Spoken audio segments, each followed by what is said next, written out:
Good evening, everyone. A very warm welcome to all distinguished speaker, oncology professional, pharmacists, researchers, and students present here today. It's my honor to host the Oncology Pharmacy Conclave 2025, a platform dedicated to knowledge exchange, clinical excellence, and advancing the standard of cancer care. On behalf of Climed Academy, I, Ritu Sharma, extend heartfelt gratitude to each one of you for joining us and contributing to this incredible gathering of minds. Let's begin today's session with enthusiasm, curiosity, and collective goal of making oncology practice safer, stronger, and more patient centered.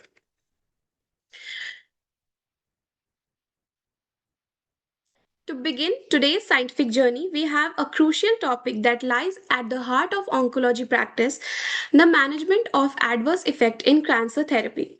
It's my pleasure to introduce Dr. Lakshma Reddy Mekala, an esteemed expert deeply involved in clinical oncology care and patient safety. Dr. Reddy completes his MBBS from MR Medical College, followed by MD in General Medicine from Kasturba Medical College, Manipal, and later his DM in Medical Oncology from Tata Memorial Hospital. He has served there as a senior resident and as an assistant professor, gaining extensive experience in complex cancer care. He is currently a consultant medical oncologist at KIMS Hyderabad, where he managed a wide range of cancers, including head and neck, lung, breast, gynecological, etc. Dr. Reddy contributed to oncology research through publications in reputed journals and has presented his work at leading national and international forums. Before we begin, I would like to inform everyone that we'll have a Q&A session after this session, so please keep your questions ready. So please join me in welcoming Dr. Lakshma Reddy Mekala to speak on clinical approaches to adverse effect management in cancer care. Sir, the stage is yours. Hi everyone, am I audible? Yes, sir, you are. Yeah. So I'll share my screen.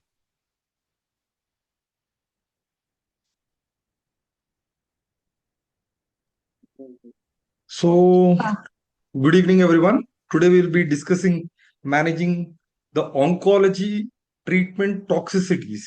Like we know, everyone knows, means like all the patients, when we start them on treatment for cancer, the first thing that they will be worried about is the toxicities, the side effects that happen with the different modalities of treatment. So, addressing those is of very much importance. So first, so if we see, there is CTCAE grading for all the adverse effects for cancer treatment related toxicities. It is common terminology criteria for the adverse events. It is a standard one which is being used across, which is being used across different countries and like different oncology groups. Here the toxicities are divided based on the grades. It is divided on the severity. They are differentiated into different grades, like grade 1, grade 2, grade 3, grade 4, and grade 5. Grade 1 being mild and grade 5 being death. Grade 1 is mild, whereas grade 2 is moderate, which is limiting the daily activities.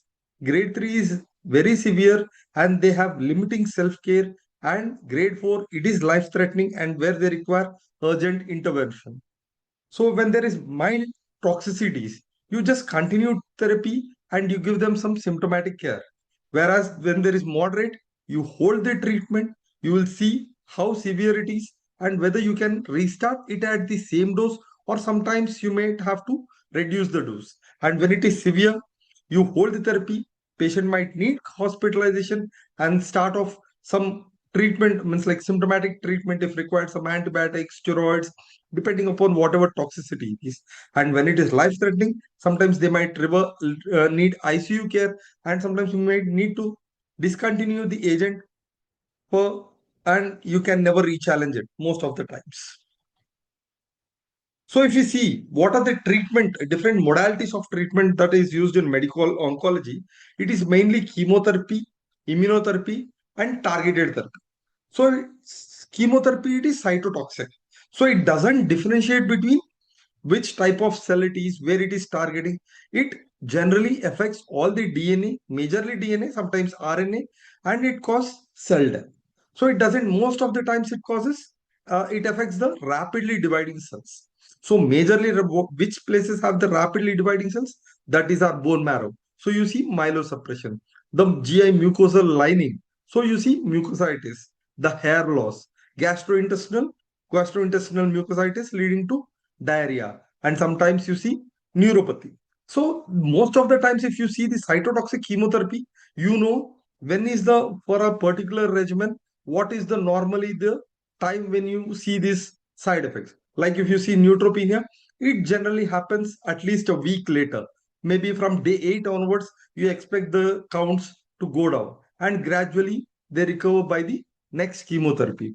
Whereas if you see the vomiting sensation, it is mostly in the peri-chemotherapy, in just post-chemotherapy areas. Sometimes it may be delayed, but most of the times it is in the first week duration. If you see hair loss, it is generally for 1 to 2 cycles later on, you see the hair loss and all these things. So here you can predict the timing of the onset of this toxicity, and you can see cumulative effects. Like if you see neuropathy, peripheral neuropathy, which can happen with paclitaxel, cisplatin, here you can see that it cumulates over time. You don't see, generally don't see with the first dose, but by the end of 6 to 8 cycles, patient starts complaining. They might be complaining of, they might be having some tingling, numbness sensation in their fingers and toes. So cytotoxic chemotherapy is something like, it affects all the cells. It doesn't differentiate between this cell and that cell, except that it affects more a rapidly dividing cell. Okay, and here the onset is predictable, and it has cumulative effects. Cumulative, as it accumulates over time, the toxicity increases. Whereas coming to the immunotherapy, so immunotherapy is something like the immune cells are redirected against the cancer cells. So most of this is PD-1 and PDL-1 interaction that happens. It is a strong interaction that is reinforced, which leads to cancer cell death. So here, what you see sometimes, the off-target means like what we call is collateral damage. Normally we see it has collateral damage. Here the immune cells, while affecting the cancer cells, they also affect the normal tissues, producing something like a, what we call generally autoimmune side effects. As we see in patients who are having autoimmune diseases, the most common things you see, they complain of some malar rash. Okay, the autoimmune side effects. Sometimes lungs will be affected, colon will be affected. So here the immune cells get activated. They attack not only the cancer cells, but sometimes the normal tissues as well. That leads to these toxicities like colitis, pneumonitis. Sometimes the endocrine organs get affected, causing hypophysitis, hypothyroidism, very rarely hyperthyroidism, but these all things can happen. And if you see the targeted agents, there are different targeted agents. It depends on the target. Like if it is a HER2, if you are targeting HER2, it is like trastuzumab emtansine, trastuzumab deruxtecan, mm, trastuzumab deruxtecan, and if it is EGFR, you see osimertinib, you see afatinib. So it depends upon the cancer cell express as the target, and the same target can be present in normal tissue as well. So here the normal tissue also can get affected, giving to different toxicities like dermatologic, vascular hypertension, cardiotoxicity, hepatotoxicity, and it depends upon which target and where it is present. That's how, that's the major difference between cytotoxic chemotherapy, immunotherapy, and targeted therapy.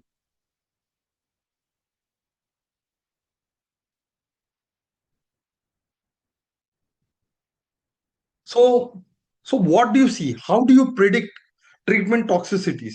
Here you see patient factors, treatment factors, and biomarker and tumor factors.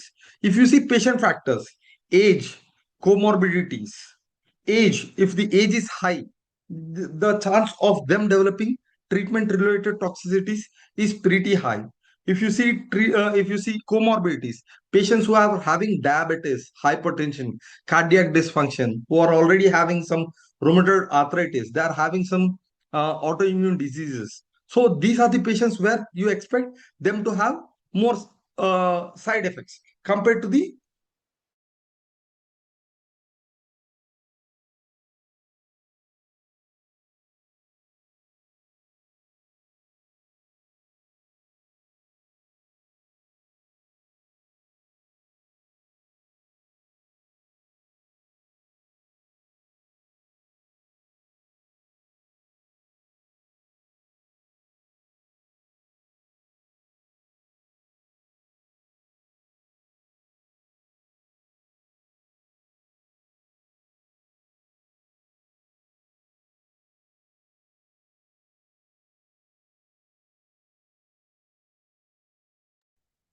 I think there is a issue. It will be sorted.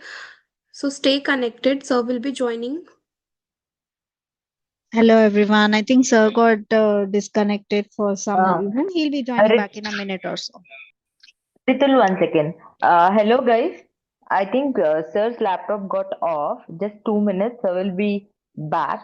Before that, if you have anything that you would like to know from today's session, you have any other queries, please keep typing, or you want to know some information regarding the topic, especially, please, you can ask me right now and I'll clear doubts in that 2 minutes. Let's not keep it empty. So, if anybody have any doubts in yesterday's session, or anything that you want to know in today's session, please ask me now. I think Sir is logging in back, and sorry for the interruption. Okay, please, guys, you do post questions or ask me.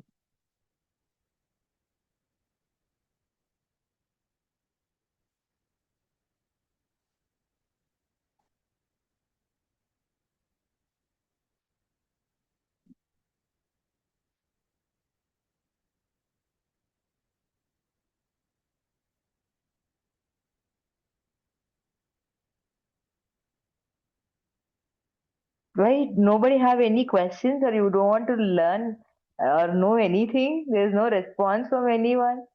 Almost 172 of you are online.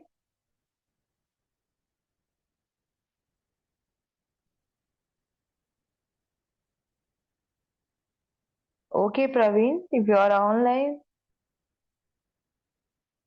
guys, at least reply on chat box. Yes. No doubts from yesterday's class. Okay, guys. Now I think sir would have taken.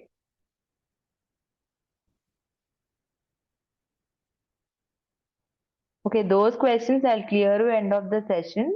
I think sir is back, and thanks for being patient. sorry. And we'll continue the class right now. Sir, it's okay, sir. Fine. You can continue the class. Yeah.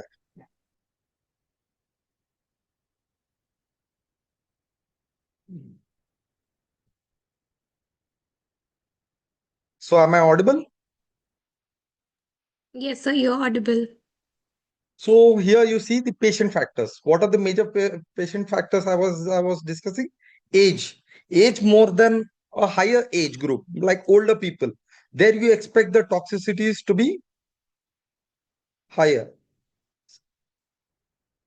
There you expect the toxicities to be higher. If the patient is having comorbidities, generally you see some patients with prostate cancer coming with multiple comorbidities. They have diabetes, they have hypertension, they have thyroid dysfunction, and all these things you see.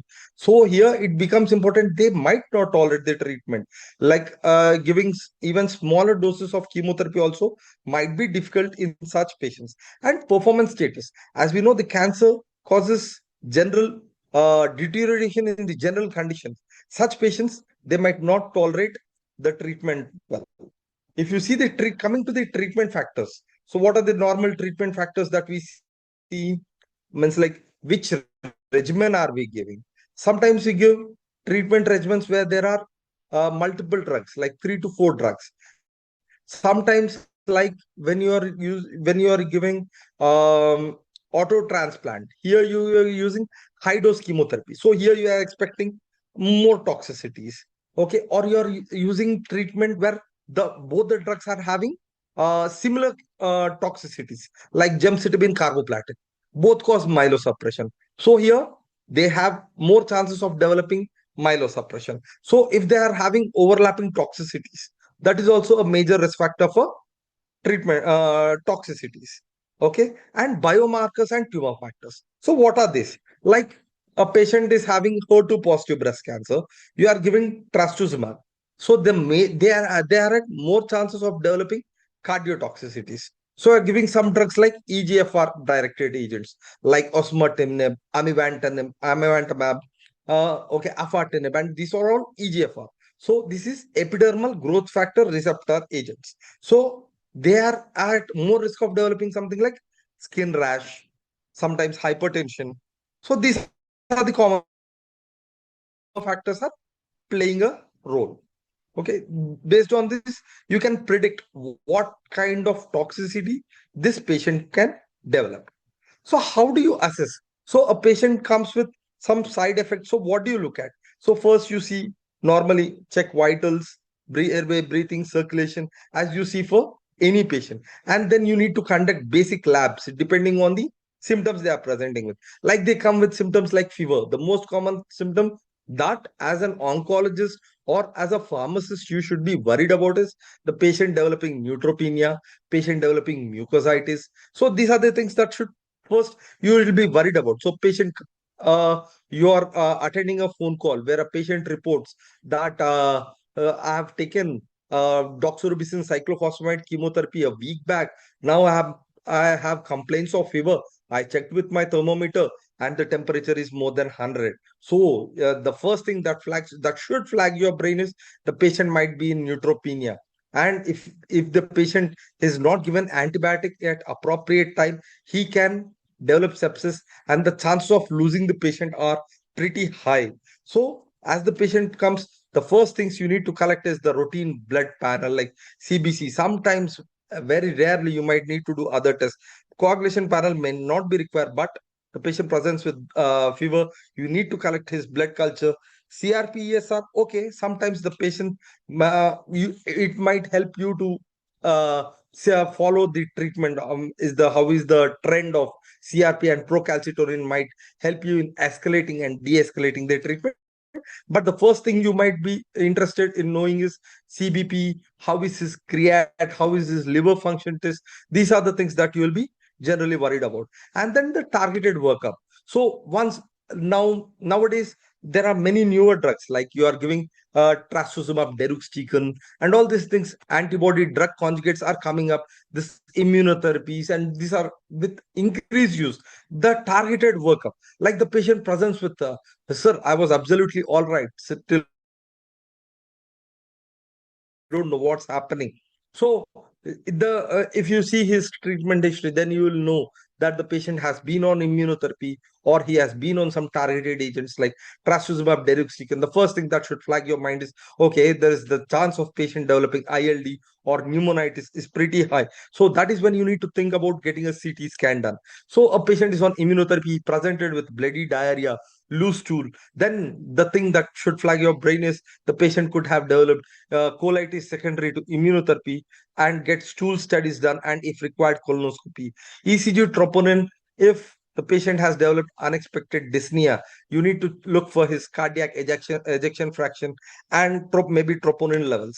Sometimes when the patient is on immunotherapy, most commonly we see the patient developing hypophysitis and the cortisol levels going low, might require steroid supplementation. So it depends on the treatment that you have given, and you need to accordingly decide. A patient has come with some toxicity, and depending on that, you can't have a blanket like whichever patient presents to me, I'll get all these tests. No, that's not how it goes. It depends upon the treatment that you have given. It depends on the symptoms that the patient has developed, that you had to plan the workup for it. And immediately you need to think like a patient is on immunotherapy for lung cancer. So you need to have a different differential diagnosis. Patient presented with dyspnea. It could either be disease progression, it could be some superimposed infection, it could either be a drug toxicity like ILD, the patient developing pneumonitis. So these are the differential diagnosis that can happen. So whatever could be the reason. So what would be your initial intervention? You generally hold the agent. Might the patient, if it seems infective, patient is having fever or something like that, you might start the patient on empirical antibiotics. And if it is something like pneumonitis or hypocortisolism and all these things, you might need to start the patient on steroids. And depending upon the grade of it, it might be escalated. The patient might require ICU or admission. Okay. So next, so what do you do as supportive care principles to prevent it? Prophylaxis. You generally, while giving chemotherapy itself, you are giving a regimen like a DCF regimen for head and neck cancer. This is a highly emetogenic uh, regimen which can cause severe nausea and vomiting. So here you might use triplet at quadruplet of anti-emetic drugs. You are giving DCF or something like AC for breast cancer. The patient has highest chances of landing in neutropenia, like the neutropenia risk more than 20%. So here you might have to give granulocyte colony stimulating factor as prophylaxis. Like the patient, the patient is on cisplatin, you're planning cisplatin, so you need to hydrate them aggressively. And to hydrate them aggressively, you need to check their cardiac function as well. So these are the prerequisites that you need to keep in your mind when you're planning any treatment. And dose modification, like you're planning a patient on something like a carboplatin. So you see his EGFR, the GFR is 60, less than 60. You might not be, the patient might not be fit for cisplatin. Then you can plan carboplatin according to the GFR rates. Okay. And sometimes when you see the toxicity going up, then you might have to do required dose adjustments as well. So how do you manage this hematological toxicity? So what are the hematological toxicities that you commonly see? That is, so basically in CBP, what you look for, it is hemoglobin, the hemoglobin going low. If the hemoglobin is going less than 7, generally we consider for blood transfusion.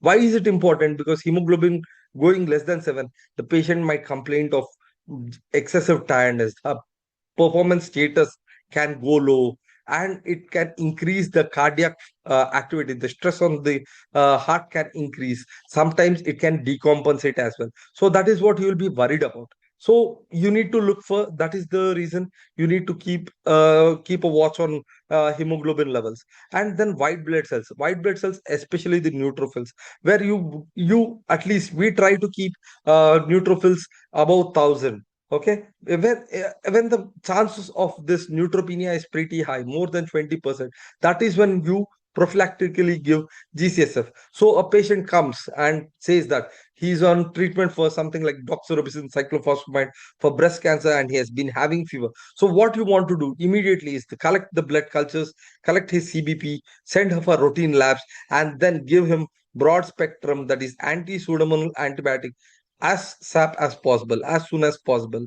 Okay. And because though it is mentioned ANC less than 500, we'll be more aware, means like more alert, as the neutrophils are going less than 1,000 and or more than 50% drop since the baseline, that is since the start of chemotherapy. And sometimes the platelets also can go low. So once hemoglobin goes low, generally patient complains of weakness and excessive tiredness.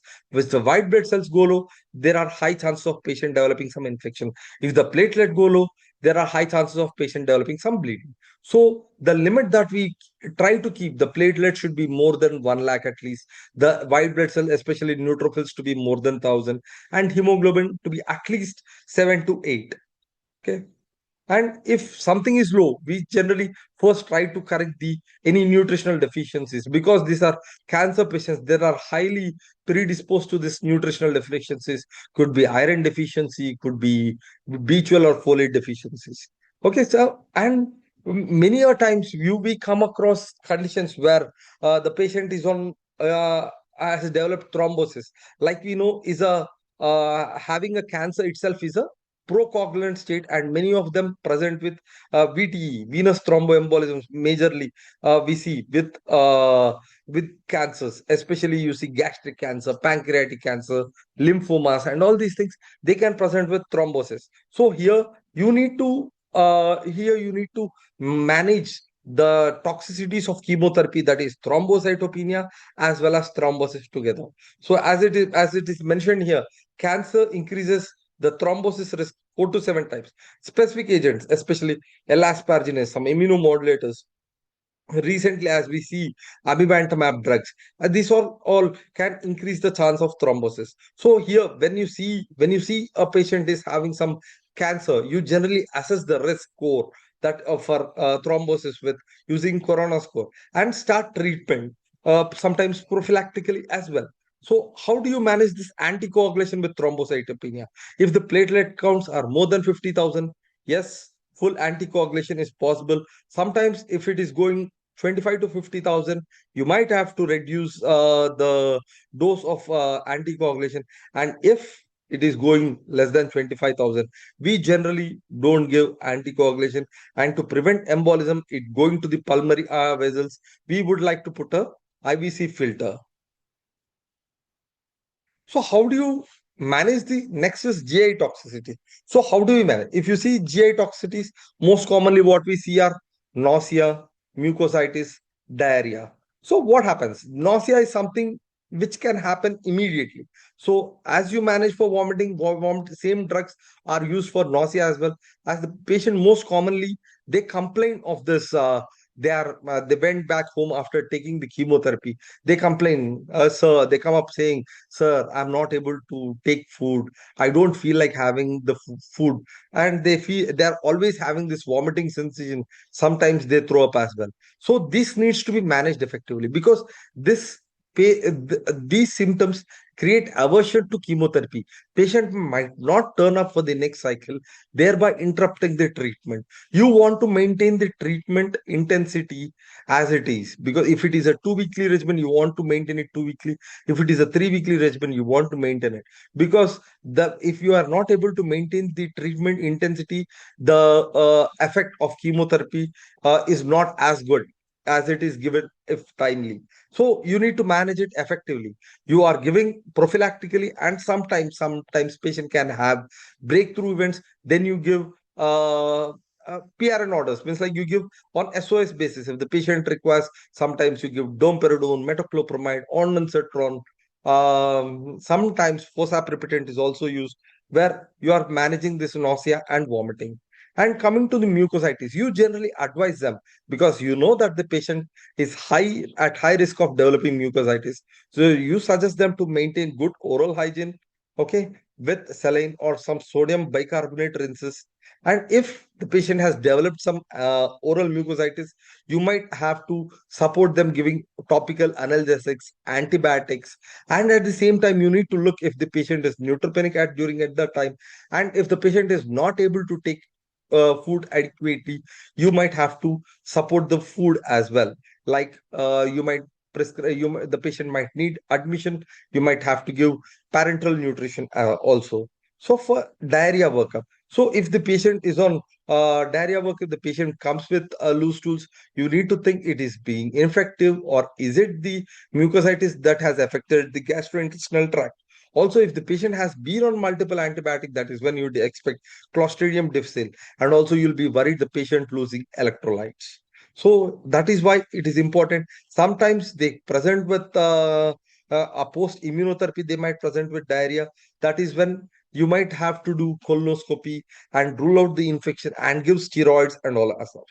So diarrhea management sometimes, like irinotecan and drugs, the irinotecan drugs can cause chemotherapy related diarrhea, where loperamide, and sometimes we give atropine, give prophylactically. And if it is so excess that the patient has required admission, next time you might have to adjust the doses as well. And then if it is severe, obviously they would require admission, and then sometimes it might go to ICU as well, because what happens, the shift of the bacteria from the GI tract to towards the bloodstream can happen, causing sepsis and septic shock. That is why it is very important to manage mucositis effectively. Whenever the patient presents with loose stools or oral ulcers, it is to be taken with utmost importance and should be addressed immediately with appropriate measures.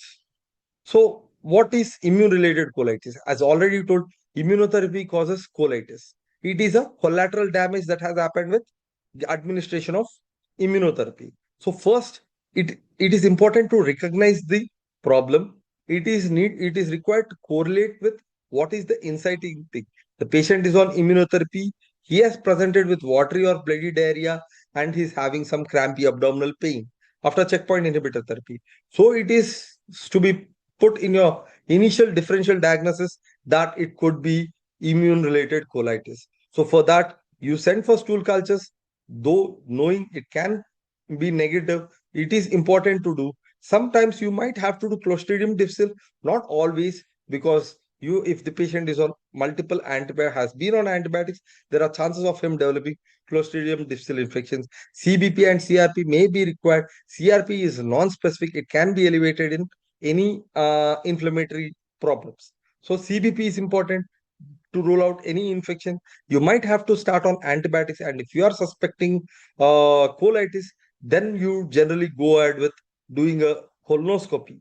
And if you see some ulcerations and it is characteristic, you take a biopsy, you send it to your pathologist, you ask them, is there any inflammatory infiltrate in the colonic ulcers that you are seeing? Yes, there is an inflammatory infiltrate, and it is correlating with the colitis secondary to immunotherapy. Then the first thing that you would like to give is, under the cover of antibiotics, give them prednisolone or any steroids for that reason, because you want to suppress the immune overaction and then control the symptoms. So sometimes if the patient is a diabetic or is having multiple problems, then or is having other infections, so you don't want to give steroids. In such a case, you might have to look for steroid sparing agents like infliximab or vedolizumab. So next is the dermatological toxicities. So whenever a patient presents with dermatological toxicities, first of all, you can't saying that, okay, this looks like some fungal, go to a dermatologist. So you need to keep in your mind, okay, the patient has been on immunotherapy. Now he has come with some rash over his body. Okay, this could be related to some immunotherapy, because skin is the largest organ of the body. If you, or as all of you know, that skin is the largest, and they are at the highest risk of developing some immune related toxicities. Okay, so you need to keep in mind that immunotherapy can cause the skin related toxicities.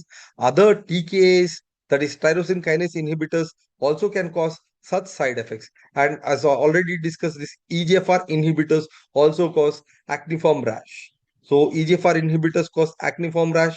Tyrosine kinase inhibitors generally causes hand foot skin reaction, and immunotherapy causes lichenoid or vitiligo like changes. So apart from this, sometimes you see very severe agents reactions, like they can end up in Steven Johnson syndrome or toxic epidermal necrolysis, where you might not want to, which can be very severe and very scary, and sometimes you can even end up losing the patient. So it is also needed to be managed carefully. When the toxicity grading is up to grade 2, you might re-challenge, but when it is going to grade 3 and grade 4, definitely it is preferred not to re-challenge such a drug again. And then coming to the next toxicity, that is pneumonitis, especially with this immunotherapy and targeted therapy, which have a recent of late we are being used extensively in oncology. These inflammatory side effects like pneumonitis, colitis has become very important. So here, first you need to suspect, because the patient is on trastuzumab deruxtecan, he comes to you complaining of dyspnea, cough, hypoxia. So you need to suspect that, okay, this patient can develop pneumonitis, this patient can develop ILD. So you need to get an appropriate test done, like get a CT chest done, to see if it is any symptom suggestive of pneumonitis or suggestive of ILD. And then next, you want to, if you want to prove it is related to the drug, then you need to also rule out the infection. So that is when you get in your pulmonologist into the picture. You ask him for to get a bronch done, and get the cultures, bronchoalveolar lavage, and send it for viral as well as bacterial cultures. And then you need to grade. So what is the severity, and then decide on the treatment.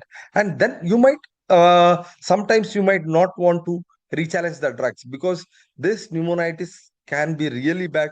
Many times we had very bad experiences with a few drugs which has led to pneumonitis. And when you are not able to administer the steroids, or it is not responding to steroids, that is when you might like to use some steroid sparing agents like infliximab, mycophenolate mofetil, or IVIG. So cardiotoxicity. So generally, when you are using the drug itself, these drugs can be cardiotoxic. Like you are using simple chemotherapy agents like doxorubicin. You know that this can be cardiotoxic. So whenever you are starting the treatment, you want to be sure that the patient's cardiac status is fine. Or when you are starting some targeted therapies like HER2 targeted agents like trastuzumab, you want to be sure that the ejection fraction, that the patient's cardiac function is fine. So first you need to, when at the baseline, you would like to take the history. Did the patient have any cardiac comorbidities in the past? How was his ejection fraction by echo? And sometimes, if you are suspecting, you might have to do natriuretic peptide. NT-pro-BNP, as we call it, if there is high risk, like the patient is already having low ejection fraction, there is not many options that are left over. You want to give the patient immunotherapy. Yes, it is not definitely contraindicated, but you don't want the patient to decompensate for it. That is when you want to keep this NT-pro BNP baseline values, and you want to monitor it serially. Like you have given 4 cycles of chemotherapy, like you are giving doxorubicin. There is a ceiling, there is a maximum 350 is the generally what we see. You want to maintain that level by maintain, but sometimes before that itself the patient can decompensate, so you need to monitor it serially. So generally what we do, give 4 cycles of doxorubicin, and then get 4 cycles that accounts to nearly 3 months of anthracycline doxorubicin, and then get the monitoring done. When the patient is on trastuzumab, we generally monitor cardiac function every 3 monthly, especially when the patient is on some VEGF inhibitors, VEGF inhibitors like bevacizumab or ramucirumab. You know that the patient can have develop hypertension, so you want to keep a check on the blood pressure. So sometimes the patient has received 1 or 2 cycles, and the patient comes with the complaint of breathlessness, cough, and all. So at chest pain, that is when you need to think about, yes, the patient has been on doxorubicin or the patient has been on trastuzumab. There are chances that the patient can decompensate anytime. So that is when you need to start the evaluation, and to treat accordingly, refer to the cardiologist, cardio-oncology department. And if there is sometimes decline more than 10%, you might have to hold trastuzumab agent, and sometimes you might have to start doxorubicin as well. And once the LVF ejection fraction uh, resumes, comes back to normal, then you might rechallenge trastuzumab sometimes, keeping extra care that knowing that it can again decompensate. So, how do you manage this endocrine toxicities that can happen with immunotherapy? So, first at the baseline itself, you need to check all the hormone profile. That is what T3, T4, TSH. You want to keep it on check, and then cortisol levels, ACTH levels. So we check it, and then we every 3 to 4 monthly we generally keep a check on how the patient is responding to the disease, and also how are his hormone levels, because you don't want at a sudden the patient to end up in having hypotension that is secondary to the hypocortisolism. So you need to keep that on check, and sometimes you might have to replace hormones. Like sometimes the patient can develop rapid onset insulin dependent diabetes, where the patient might need insulin. If not treated immediately, the patient might end up in diabetic ketoacidosis. So, how to prevent and manage acute kidney injury in cancer therapy? So, here first you need to identify the risk factors. So, what are the risk factors? Again, it comes to the same thing. So, what are the patient risk factors?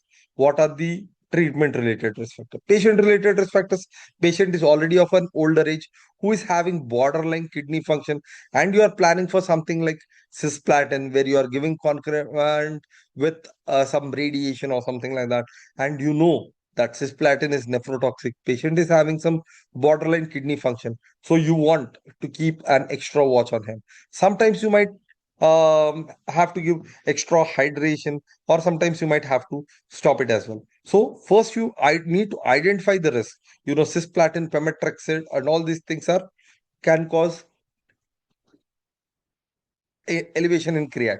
Whereas VEGF inhibitors and immunotherapy checkpoint inhibitors, they can cause nephritis, where you generally see patient developing proteinuria. So here you need to monitor the creatinine, that is GFR, regularly. GFR sometimes you can use DTPA scan and urine analysis to look for urine protein. And how do you prevent? Whenever you are using cisplatin, use adequate hydration protocols.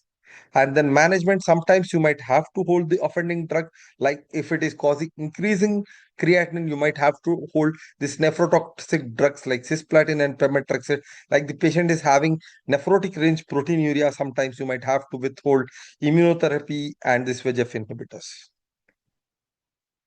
And then what are the neurological toxicities that we commonly see? The common neurological toxicities that we see is when the peripheral nerves get affected, it is called peripheral neuropathy. When the brain gets affected, it is called encephalopathy. So which drugs commonly cause this peripheral neuropathy?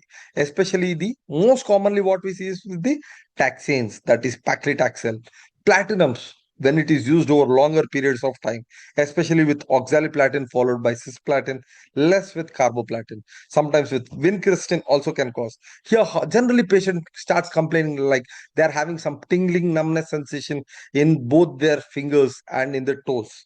So on each of their visit, when you know that the patient is on these drugs, you need to ask them, are you having any issues like tingling numbness sensation? Because if you miss asking and they don't report it to you, they can end up having a complete loss of touch, and they might lose balance, sensory loss, gait disturbances, and sometimes neuropathic pain.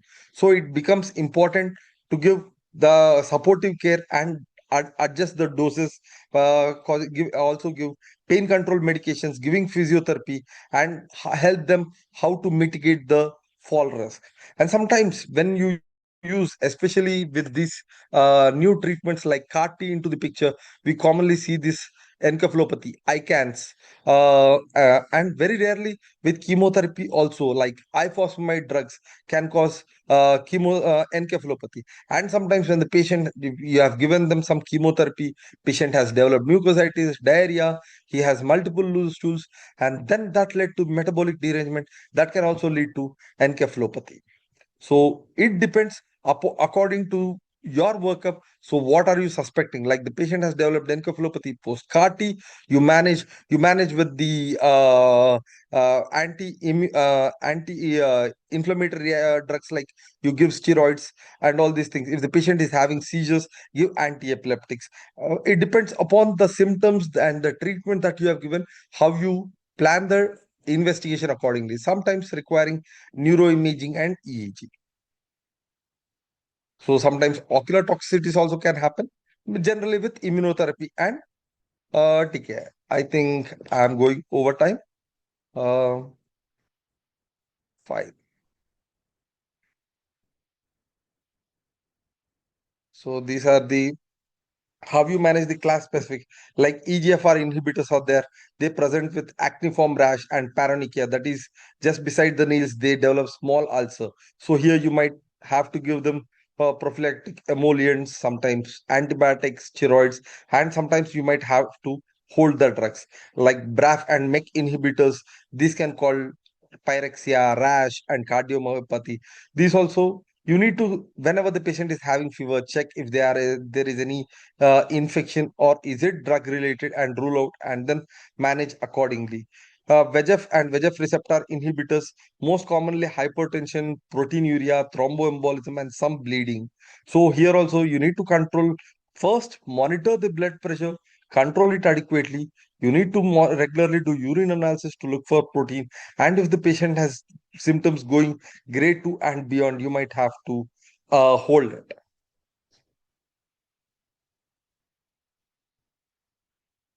Yeah.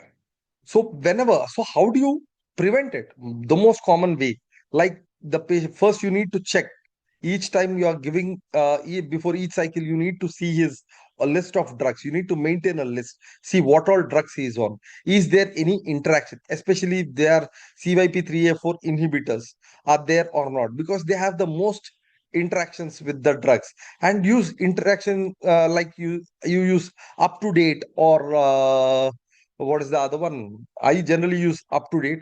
Medscape also has an interaction tool. Use these interaction tools whenever your prescription, especially in the older people, when the polypharmacy is more common, the patient is having multiple comorbidities.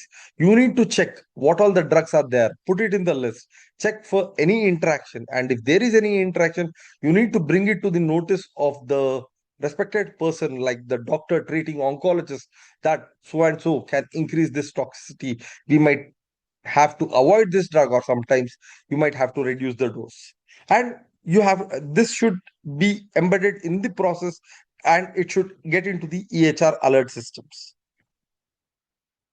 And whenever you have started the treatment, you need to actively look for toxicity. You need to do, you need to have baseline tests that should be available, and routinely, as per the treatment that you are giving, whenever you are giving a regimen, immediately before the chemotherapy, you generally check the routine labs. If it is an immunotherapy, you need to check the hormone profile at least every 3 monthly. And then you need to get the patient, there should be some communication uh, activity between the patients and the caregiver, that if there is any toxicity, they can report to you directly. So this is the coordinated roles and communication for toxicity management at different levels, which includes oncologists, nursing, pharmacy, and other specialists, like other departments, depending upon the toxicity that has developed. Yeah, fine. Thank you. It's going overboard. Any doubts, I'll be happy to answer. Sir, thank you so much for being here. We had a very wonderful session. We learned a lot. And guys, please do ask your questions. And some of them have been answered in the chat box. We have more. You can ask sir any question. You want to unmute or you can type in the chat box. Please do ask your questions.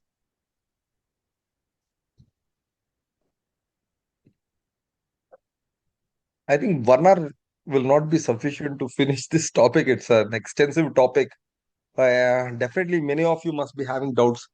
Uh, you can please So go there's a ahead and ask. question in the chat box. If a patient is already Yeah. in end-stage renal disease and is on cisplatin, won't hydration worsen the condition of the patient because the water intake is too limited in ESL? Guys, if patient is having severe kidney failure, you don't administer cisplatin to the patient itself. So there is no point of asking about hydration when drug is not administered to the patient. It's contraindicated with patients with severe renal What is disease. IVC filter?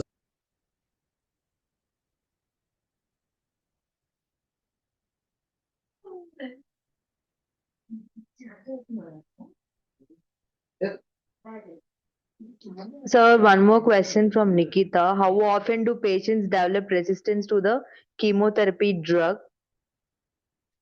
Chemotherapy drugs, can toxic effects occur in patients who may later develop resistance?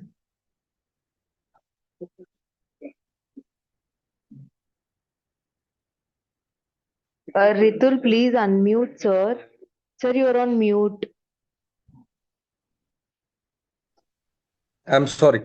So, if if a patient is on metastatic disease, if a patient is having metastatic disease, where the treatment is given till disease progression or poor tolerance. So generally, if the patient at some point patient disease progresses, that is when you call it the patient has developed resistance to chemotherapy drug, and this happens with all the drugs. It's not like this drug. There are chances of developing resistance is high, and this drug, the chance of developing resistance is low. But when you are giving a doublet, the chances of developing resistance are is comparatively low compared to giving a single agent, with knowing that the toxicity levels will be high when you are giving a doublet. Nikita, one more thing is you're asking about resistance because after every cycle, the patient will be monitored for prognosis. That is whether there is disease progression or whether the patient is recovering. So you'll understand, then you'll have to rule out what is the reason behind that patient is not showing any prognosis, good prognosis. So there you will assess and find out whether it's because of drug resistance or drug is not working or there is any other cause. Okay, how often it varies from patient to patient. Okay. Sir, one more. Can we give lipid emulsion and plain amphotericin in separate line instead of liposomal amphotericin in view of cost for better efficacy compared to plain amphotericin? Does it possess any risk? Guys, for Pavadarni, this question, I'll tell you any drugs you want to administer in different lines to the patient. You should never give in a single line, and you have to check for any drug interactions when you want to give it in a same line and other pharmacokinetic parameters of the drugs. And also the timing when you want to administer the drugs, okay? What lipid emulsion you are talking about? Avdharni, can you just specify or ask the question specifically?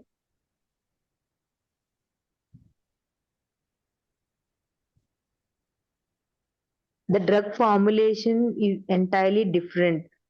Amphotericin B is different and liposomal amphotericin B is different and the drug dosages are also different. Okay? The formulation itself is different because you're giving a lipid emulsion and amphotericin separately that you don't think the action will be same like liposomal amphotericin. The formulation aspects are entirely different. Hope you have understood. You have any other thing to know about it?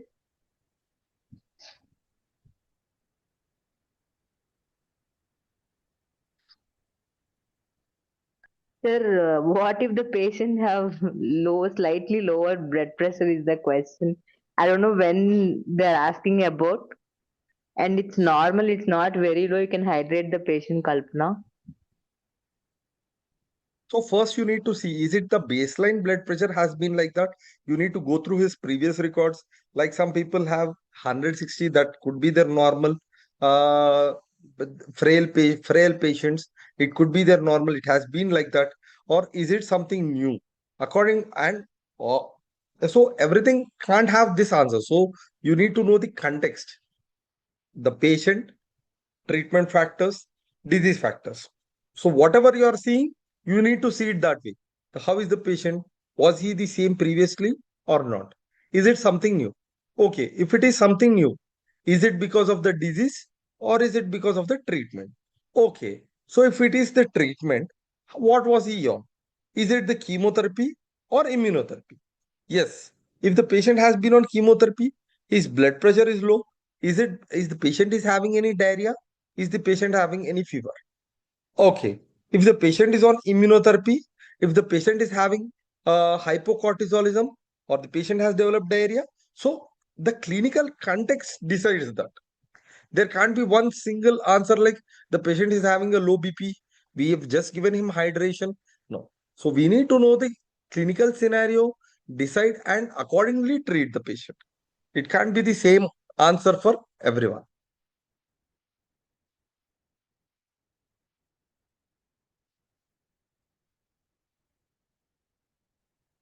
I hope you understood, whoever has asked that.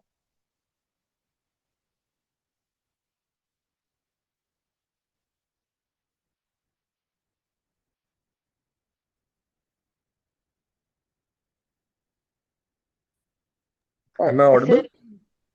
yes, sir. Actually, they're asking a doubt that they're confused between liposomal amphotericin B formulation, and they're thinking they can give lipid emulsion and amphotericin separately, and they're talking about efficacy. I just told them the Um, dosages are entirely different for yeah, amphotericin that's B fine. and liposomal amphotericin B, and efficacy also differs. Liposomal is always more efficacious because the penetration is more far better than amphotericin B. So when you're choosing it, you will choose which patient what to give, because if you are treating patient on insurance, you can give liposomal amphotericin because they can afford. But if you want to give it to a patient who is not affordable, is treated based on schemes, you cannot give that. And you have to see even the cost when you're giving or choosing drugs for patient. It is just varies in terms of side effects, not efficacy. In case of amphotericin, there's not much difference. Guys, any other doubt?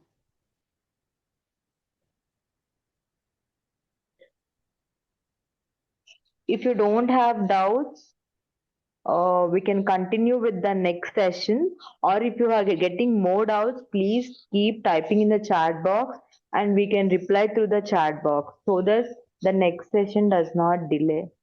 Sir, is that Thank okay? you. They have any doubts, they can post it in the chat box. And thank you, sir. Ritul, you can continue. Sure, ma'am. Thank you so much for the insightful session. Moving forward on our next speaker, Dr. Sukesh Krishna CL. He brings expertise in infection control, antimicrobial stewardship, and patient protection. He is an ID clinical pharmacologist with a specialized training in infectious disease from the prestigious Johns Hopkins Institute, USA. He is a champion of antimicrobial stewardship and currently leads the IAMA's AMR Smart initiative at KIMS Hospital, serving as the lead pharmacologist. With extensive experience in medication therapy management, Dr. Sukesh has worked across a range of complex specialties, including infectious disease, critical care, oncology, nephrology, pulmonology, organ transplantation, and more. Dr. Sukesh is a seasoned medical trainer, served as faculty for the MBA in Healthcare Management program at KIMS Hospital, and he has mentored hundreds of healthcare professionals globally. Beyond pharmacology, Dr. Sukesh is a qualified and certified psychologist with training and expertise in various psychotherapies. Dr. Sukesh is not just a speaker but also a poet, writer, and is also the author of two books, The Unspoken Thoughts and Not Just the Sadness, and is known for his interdisciplinary expertise in clinical care and mental health advocacy. Before we begin, I would like to inform everyone that will have a Q&A session after this session, so please keep your question ready.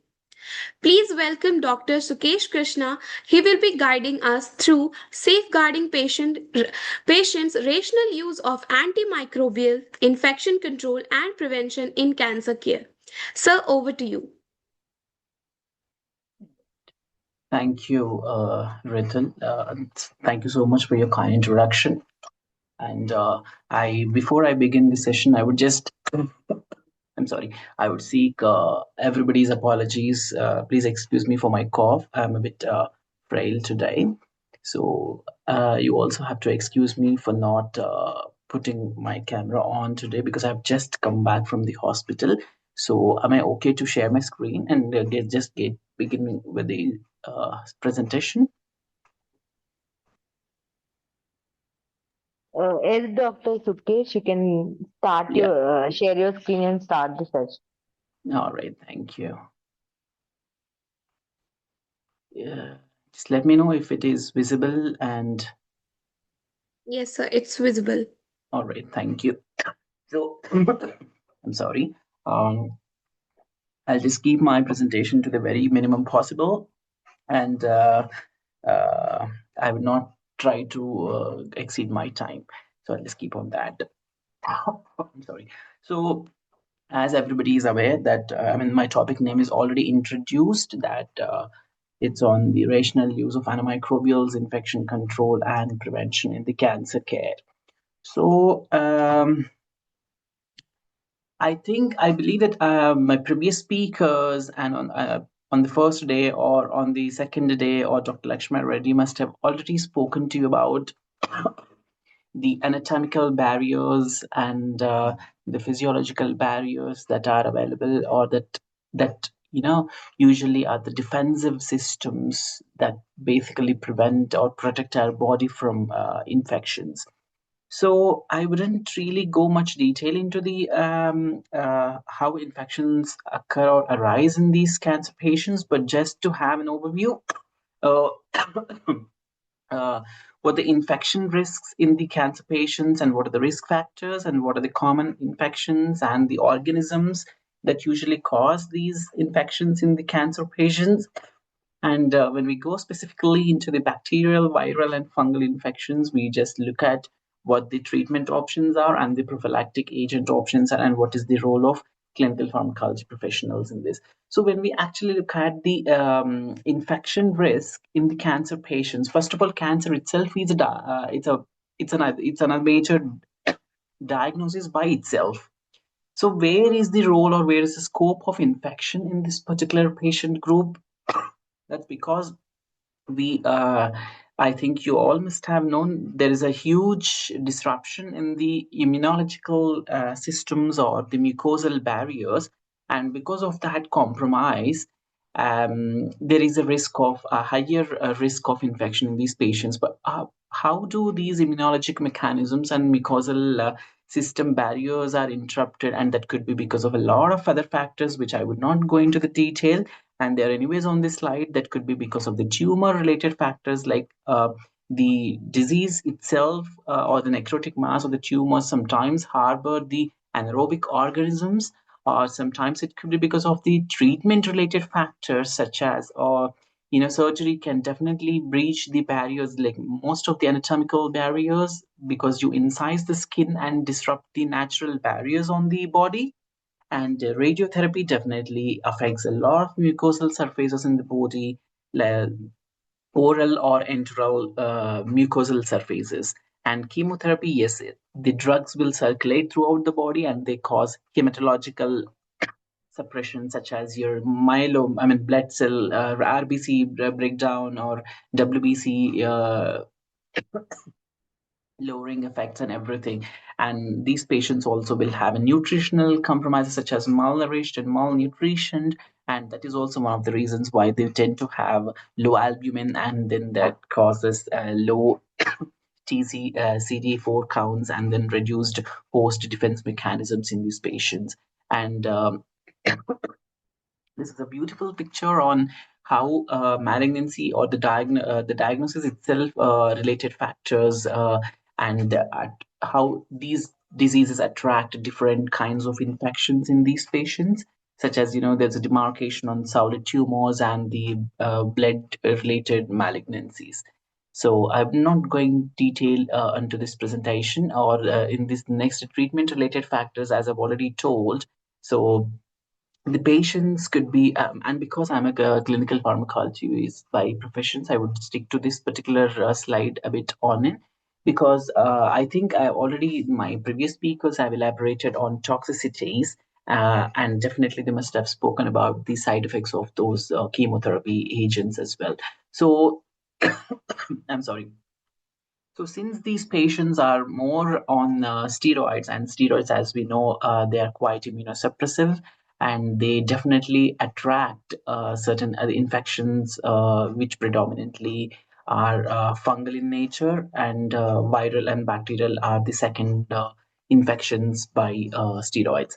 And mucositis is definitely, it harbors candida infections, that is a fungal infection, and the next bacterial infections are also predominantly seen with the kind of drugs that we use to treat cancer. And drugs such as, all these MABs, which are monoclonal antibodies like rituximab, they definitely attract certain viral infections, such as CMV, EBV, and tuberculosis, which is a bacterial infection. And that's the reason why it is always necessary, or that we always ask patients to get screened for tuberculosis and viral infections before we start on rituximab therapy. And also, we don't give any live vaccination in patients being treated with rituximab, for the reason that it affects B cells immunity. And any infections, or any condition that is triggered by the B cell immunity defensive or disruption will harbor or will invite such infections in those patients. And also calcineurin inhibitors. Calcineurin inhibitors, such as your cyclosporin or tacrolimus, especially, we do use them for GVHD prophylaxis in hematologic malignancies, and these calcineurin inhibitors also suppress the immunity, and they are the beautiful attractants of fungal infections and viral infections such as varicella zoster, and that is because of the defection in the T cell immunity. So these are all certain factors why or how it increases the risk of infection in the patients with cancer. Although cancer by itself is a separate diagnosis, and it still attracts a lot of infections. Either it could be bacterial, viral, or fungal.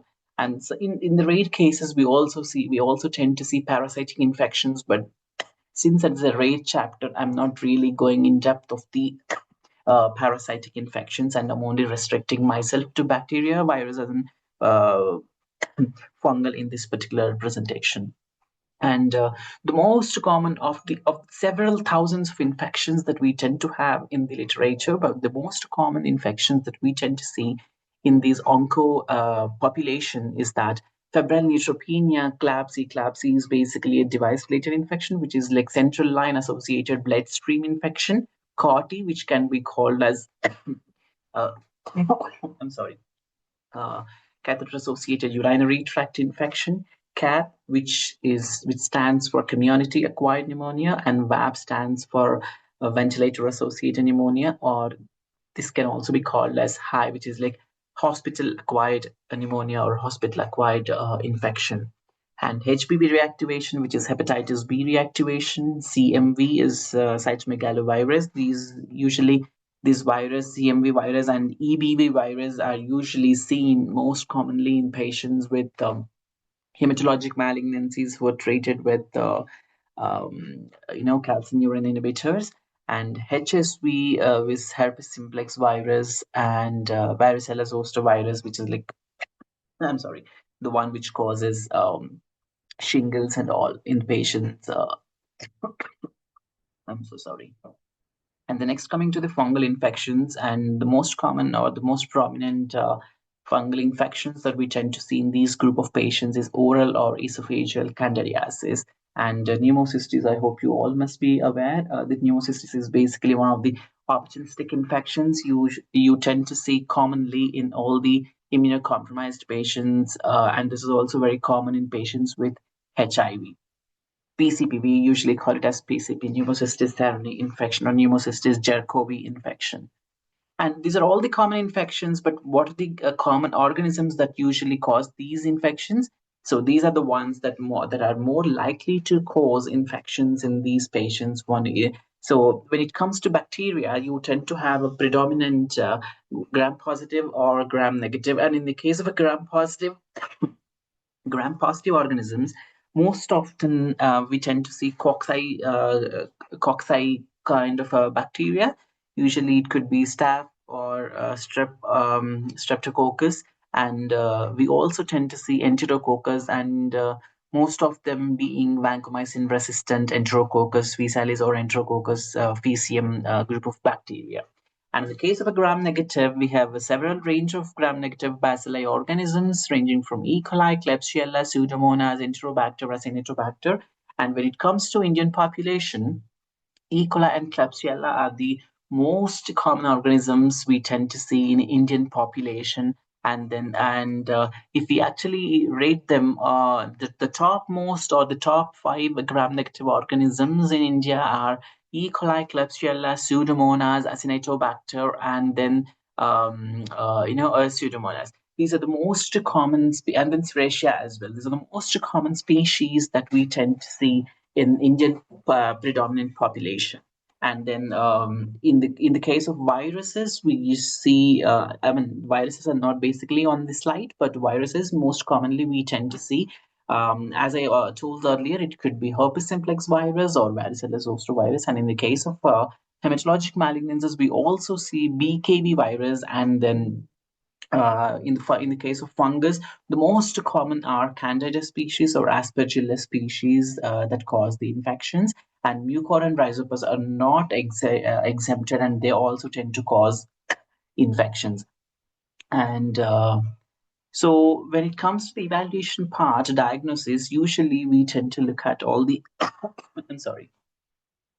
Thorough history is definitely not an exemption, and apart from the history, we look at the physical examination to see if there are any skin lesions, the mucosal membrane involvement, and if the patient has got any catheters or if the patient has got any other central lines, and is there any redness around the catheters or this line site or the perirectal area, especially the mucosal site, all of these things. And then we look at the lab investigations. When we run through the battery of investigations, we look for neutrophils, and if they are less than 500 or not, and what is the expected duration of the neutropenia. And this expected duration of neutropenia varies with the different kinds of chemo regimens. And yes, of course, next is blood cultures. Without the blood cultures, we cannot tailor or modify any treatment regimen, especially the infections part of the management. And then chest X-ray and any other appropriate studies based on the history, such as your skin, urine, sorry, sputum, urine, or skin biopsy, and everything. And of course, not to forget some other biomarkers such as specific biomarkers such as procalcitonin in the case of suspected bacterial infection, or respiratory panel in the case of viral infections, and in the case of fungal infections, we tend to look for beta-D-glucan or aspergillus galactomannan. And after the diagnostic evaluation, then if we look at the empirical management or the basic principles of antimicrobial therapy, we always don't wait until we get some proper evidence. But the moment you notice signs of infection in any of these cancer patients, and especially in febrile neutropenia, you have to act quickly. And the golden hour or the golden period of sepsis is usually 60 minutes within the onset of fever in these patients, and that is the best management. And that's the best way where you can save the patient from infection. If not, the patient will die of the infection or the sepsis shock rather than from the cancer diagnosis. And you always start the empirical therapy with the broad spectrum agents, and then you narrow the therapy according to the cultures available or the culture report, and that's called as pathogen directed therapy. But while choosing the antimicrobial therapy in patients of the cancer group, you always have to consider the severity and the duration of the neutropenia, and you have to consider your institutional antibiogram protocols and the resistance patterns of your own hospital, rather than relying on the textbook or some journals. It's better that you rely on your own hospital or the institutional protocols, because I'm sorry, because they serve as an amazing or a wonderful guide to dictate you what antibiotic to be chosen in for that particular patient. And the next, of course, organ dysfunction, such as your hepatotoxicity and the renal toxicity, is not to be forgotten, because they dictate how much and what the dose that you have to give it to that particular patient. And of course, as our previous speakers also mentioned about these drug interactions, they are definitely not to be exempted, because a lot of other drugs will have an interaction, and especially the kind of antibiotics that we use, they tend to have a lot of drug interaction, that they tend to interact with a lot of chemotherapy medications, and then I'll explain that as we go on. I'm sorry. And now, if we actually look at the febrile neutropenia as such is not an infection. And some you must be wondering why I'm talking about febrile neutropenia, although it's not an infection. It is not an infection, but it is a very for any oncologist, febrile neutropenia is like code blue, or it's like a cardiac arrest for a cardiologist. So how cardiac arrest is, how severe is for a cardiologist, is the same as febrile neutropenia for an oncologist, because it's one of the oncologic emergencies. And because if it's not treated, the patient lands into severe sepsis, and the patient can have a fatal outcome, not with the cancer, but with the febrile neutropenia. Because febrile neutropenia is what neutrophils, penia is less, neutro is neutrophils, febrile is having, I'm sorry, fever in the presence of a neutropenia. So neutrophils are basically, you all know that neutrophils are the primary line of defense mechanism or the immune cells in our body. And the moment the count of these neutrophils go down, it means what the body has lost its ability to fight against the infection. And in the presence of fever, yes, definitely it's an alarming situation, or it's an alarming sign for any oncologist to quickly act on this patient to this. So there are two things where we can treat or manage this febrile neutropenia. One is immune augmentation for the neutropenia. Now, when you know that the cause of this fever in this patient, or the source of infection in these patients, is basically what do you call, the reduction in the neutrophils. So then the first line of management is what you quickly try to increase the neutrophils in this patient, so that the body's natural ability to fight against the infection is improved, and that neutrophils can be augmented, or that immune response can be augmented by the use of these colony stimulating factors, either granulocyte or granulocyte macrophage colony stimulating factors, and both of which can reduce the time period of neutropenia. Or if not, you can also quickly have the granulocyte transfusion to augment the immune responses in these patients. But nevertheless, you also have to give an empirical therapy to prevent the infection. So if the ANC, or the absolute neutrophil count, is less than 500, and the patient also has mucositis and central line, it's big alarming sign. And you start your empiric IV therapy with anti-pseudomonal group of penicillins, which include your piperacillin tazobactam, or or an anti-pseudomonal cephalosporin, which includes a latest generation one, which is cefepime, or a broad spectrum agent, which is a carbapenem one, which is a meropenem. And now it's a question to all of you, and I've just intentionally left a blank over there to add dash if it is a catheter related, or the patient has got a significant risk of MRSA. MRSA stands for methicillin resistant staph aureus. So can any of you unmute and answer what could be the drug if the patient is suspected to have MRSA risk, or the patient is having a catheter related risk? You can even feel free to just put on your chats as well.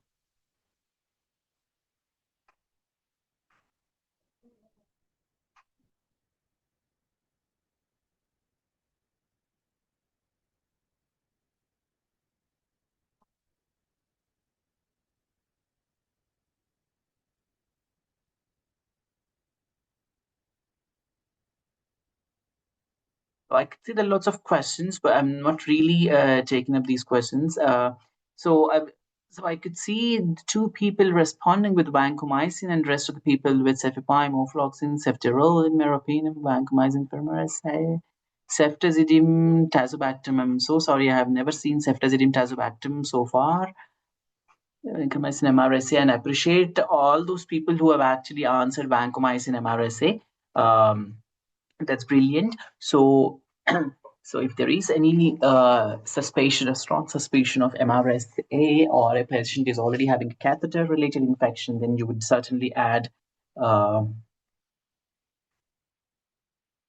vancomycin, and that's right answer.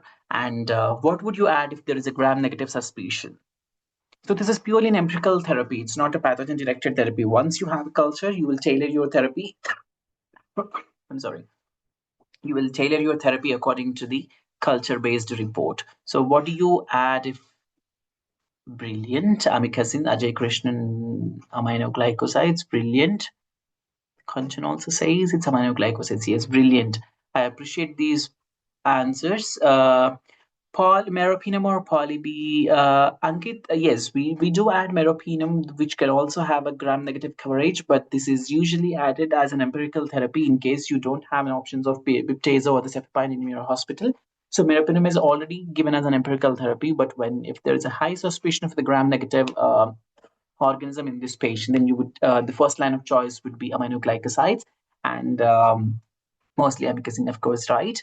And Ankit, polyb is, yes, it is a gram-negative uh, drug, but we usually refrain or restrict using polymyxin Bs in empirical therapy unless you have a definite evidence of why you're using polymyxin B, such as if it's a carbapenem resistant Acinetobacter, Baumannii infections, and all, we tend to use polymyxin B. If not, we refrain or we preserve this particular drug. And somebody said Dipanjan, linezolide, absolutely no, because linezolide is not a gram-negative drug. It's a pure gram-positive drug, and already, and even if it's a gram positive, we generally avoid linezolide in these patients because of the risk of myelosuppression, because already the patient is having low blood cells, and we generally don't give linezolide in these patients. Yes, poly B is certainly for reserve. So I'll just go on.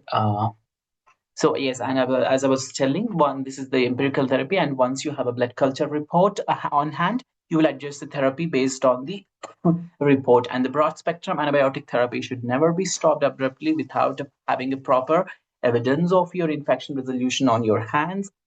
Once the treatment has begun with the broad spectrum antimicrobials, it is not really advisable to discontinue these antibiotics because of the because of the potential fatal bacterial infection.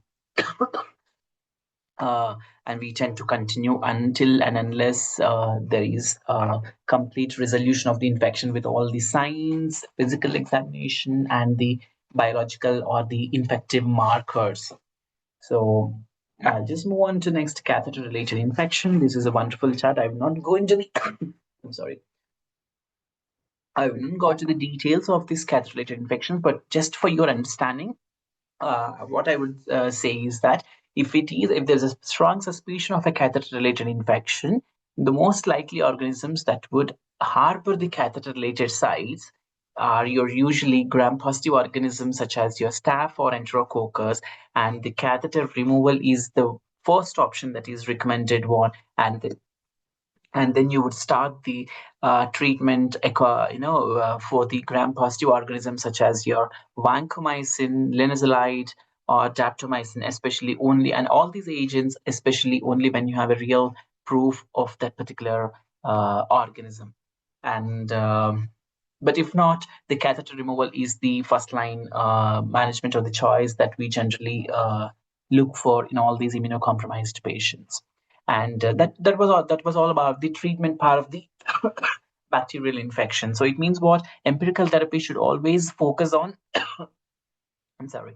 Empirical therapy should focus on covering the broad spectrum, the broad spectrum coverage, like gram positive and gram negative. And once you have a culture, you have to tailor your treatment according to the culture. I mean, you can escalate the treatment according to the culture, such as if you isolate a crab, then your first line of choice would be your tigecycline or aminocycline with your polymyxin Bs or cholestins. And again, not to forget the emphasis on the renal toxicity. So you should always keep a look on the renal parameters.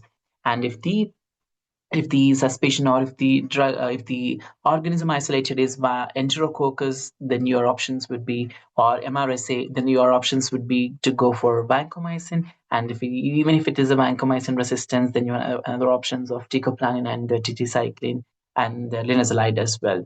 So that is all about the treatment part, and in a very simple way. But if it's in a prophylaxis, so certain patients, although they're not really neutropenic, they are quite expected to be going into neutropenia for more than 7 days. So for such patients, especially in the hematologic malignancy patients, so for that patients, usually fluoroquinolines are the ones that are usually recommended. I mean, most of the studies showed positive or a good clinical benefit in all the trials, which are fluoroquinolines and especially levofloxacin. But some of the centers, they also prefer ciprofloxacin, but levofloxacin is also the ideal choice. And in case of fungal as well as a bacterial prophylaxis neutropenic patients, you also tend to use trimethoprim, sulfamethoxazole for these patients, especially in ratio of 1:5 ratio. And and the chronic VGVHD patients, and if the patients are penicillin allergic, then the next line of choice would be obviously macrolides in these patients. And the next, coming to the viral viruses. So herpes group of the viruses are the most notorious, and they said they are serious and they cause fatal or the life-threatening infections. And the most common herpes group viruses include your herpes simplex virus and the varicella zoster virus. And these are most common in the cancer patients receiving chemotherapy. And they tend to reactivate all the childhood infections. Let's say if a patient has got chicken pox in the childhood and that gets reactivated in the adulthood or in the during the time that he is receiving chemotherapy, and that is reactivated in the form of shingles. So it's always important that you not wait until the patient develops infection, but you rather give it prophylactically, especially when the patients have got certain indications, such as if the patients are on hematologic malignancy, such as acute leukemia or seropositive bone marrow transplants, or myeloma patients who already have received bortezomib or lenalidomide. So if these are the patients or the patient population that you are dealing with, then it is very much likely that the patient needs antiviral prophylaxis as well. And so, can anybody put in the chat box again what are the drugs that you use for antiviral prophylaxis here? So HSV and varicella zoster viruses are the ones that you are trying to target. So, what are the drugs that you generally give to target those organisms? Let me see. Ajay Krishnan acyclovir. That's brilliant. Acyclovir, yes. I'm sorry. So sorry, Dr. Abhijit. Fluconazole is an antifungal agent, and it's absolutely not fluconazole. Acyclovir, yes, of course. I appreciate the answer of acyclovir. And can anybody give another? No, Purnima. Oseltamivir is not the one. Oseltamivir is for your influenza A virus. Acyclovir and valcyclovir. Perfect. I appreciate that, Tanmay and Ajay Krishnan. Yes, I would just now go on to the next one. So acyclovir and or valcyclovir are the usually preferred agents for herpes simplex virus and the varicella zoster virus. And then next, hepatitis B is another virus that cannot be exempted or neglected. It's very important, especially in patients receiving rituximab and corticosteroids. And it's very important that all of these patients have a viral screening with for HBsAg and anti-HBsAb before. I'm sorry. I'll just grab a glass of water. Right. So it's always important that they all get screened before chemotherapy, and especially with monoclonal antibodies is planned. And HPV patients, if at all they are, unfortunately, if they tend to get positive, or if they later on tend to be seropositive for HPV virus, they should receive either lamivudine or tenofovir during the therapy and up to 12 months post chemotherapy. This is regarding the HB virus, hepatitis B. And the next, coming to the last part of the infections, which is fungal.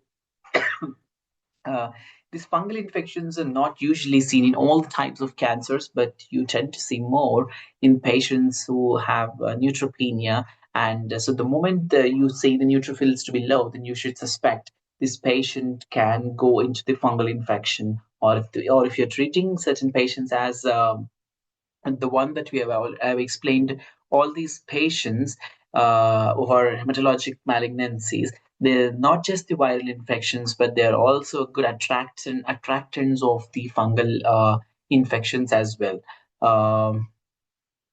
So these neutropenic patients are predisposed, or they are very much, as I've said, they are very, very good attractants for the development of invasive fungal infections. And most commonly, that could be either due to candida infections or aspergillus species that we tend to see. And very rarely, we can also see mucormycosis, rhizopus, and fusarium, although these are not usually seen in the seen in most of the contexts, but they can also cause these fungal infections. That's not something which we usually forget about.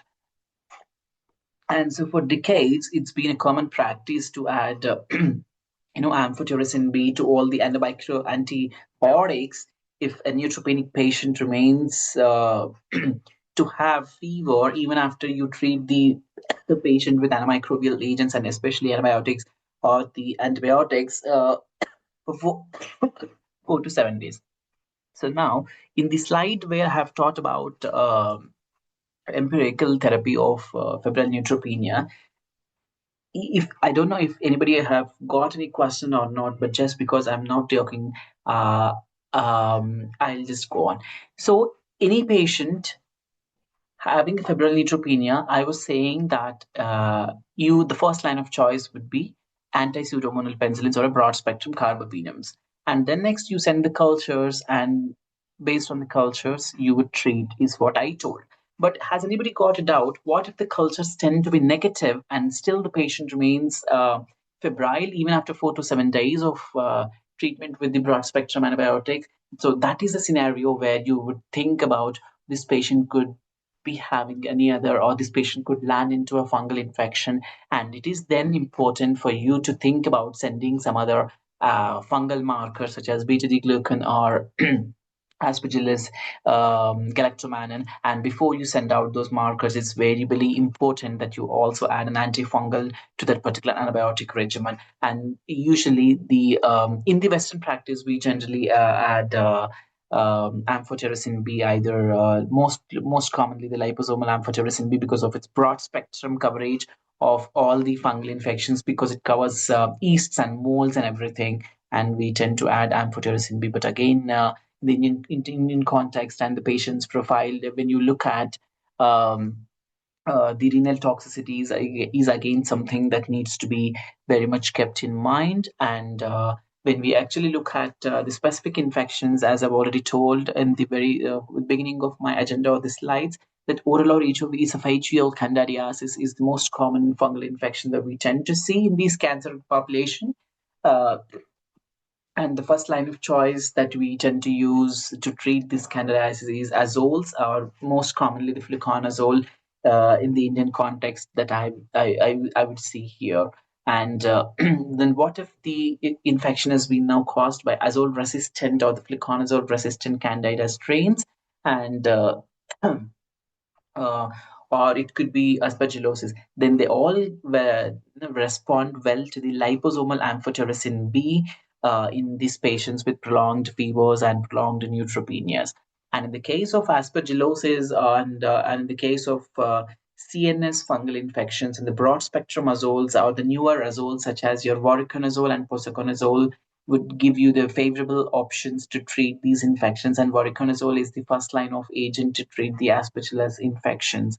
And posaconazole, which is a recent, the newer agent when compared to the fluconazole, this is an oral antifungal agent, and not just the this offers a beautiful advantage of not just treating but also as a prophylactic agent in all the patients with prolonged neutropenia. But the only disadvantage that the posaconazole has is that the cost, it's very expensive compared to fluconazole and voriconazole.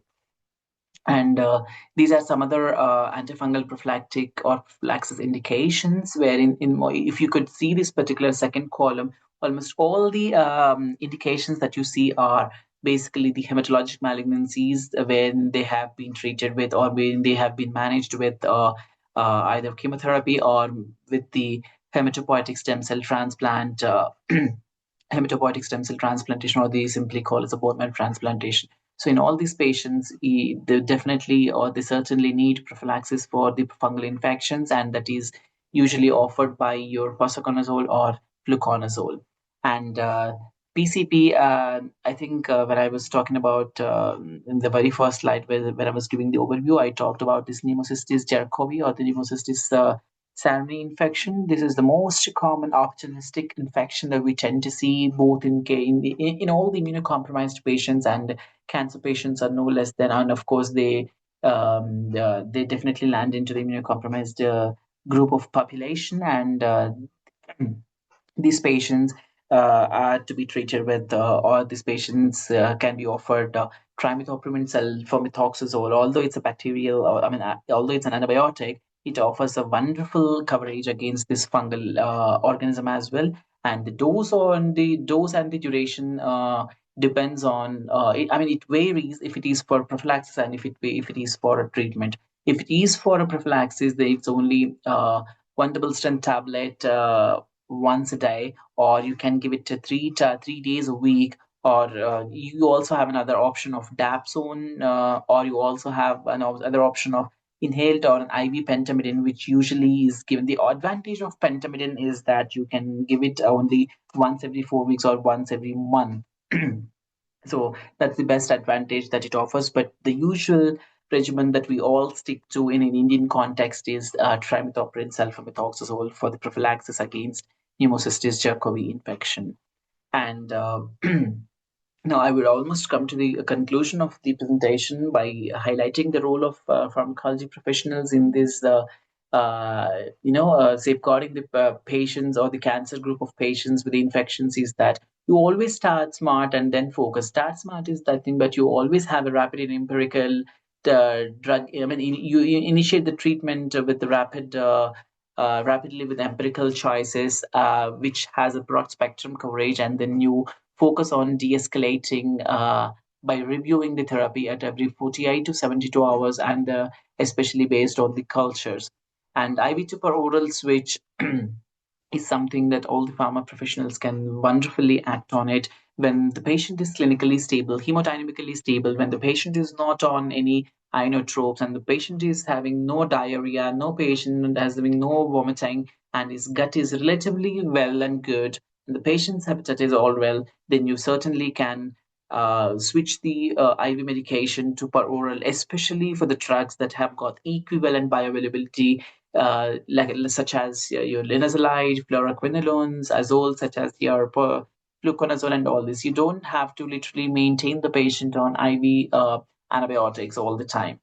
And the duration optimization, yes, you avoid prolonged therapy beyond the evidence-based durations, because there's because when you look at the evidence-based recommendations, the benefit that is offered by a prolonged therapy is no greater than just giving it within the stipulated period of time. And not in last but not the least, but you always have to monitor for the cumulative nephrotoxicity and hepatotoxicity.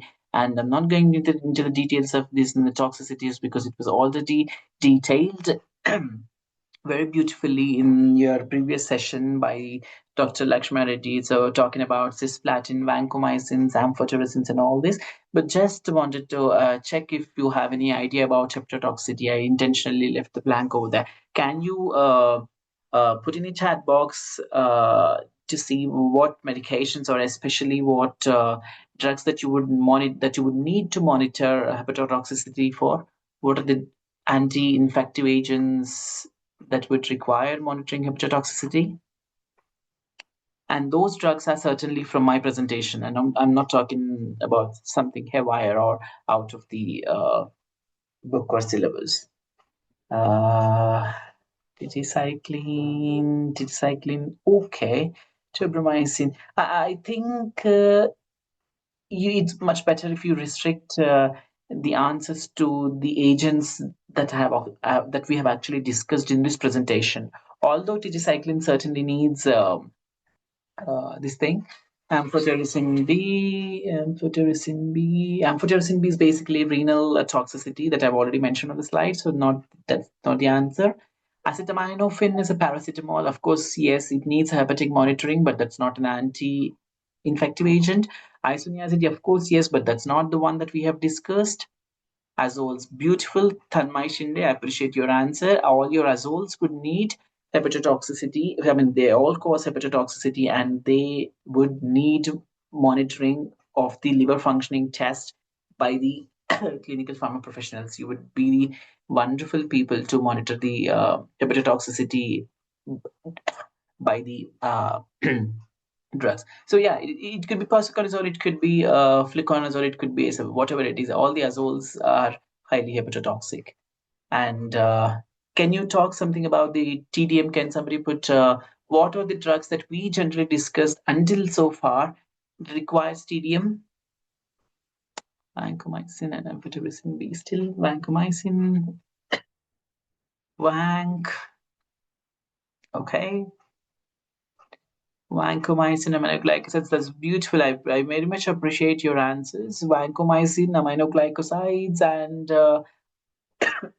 your azoles also would require TDM. Of course, not many centers would perform TDM for azoles, but even vancomycin. But in Western practice, in the US and UK where I practice, we certainly dose or we certainly decide the maintenance doses only according to the therapeutic drug monitoring or the drug concentration levels in these patients. And when it comes Kondapu, for certain patients we do uh, drug levels for vancomycin and azoles, and only then we decide what the further dosing of these drugs would be. And yeah, that's all my presentation. I hope I'm not really over time with my presentation. And thank you so much for all of your patient listening. And I'm more than happy to take any of your questions for the next 2 to 3 minutes because it's already in my time. I'm just logged in as soon as I have reached my home. So uh, so I'm more than happy to just take any of your questions quickly. I'm sorry. So you can either unmute yourself to ask me the question, or you can just put a question in the chat box and then answer, and then I'll answer. I'm sorry.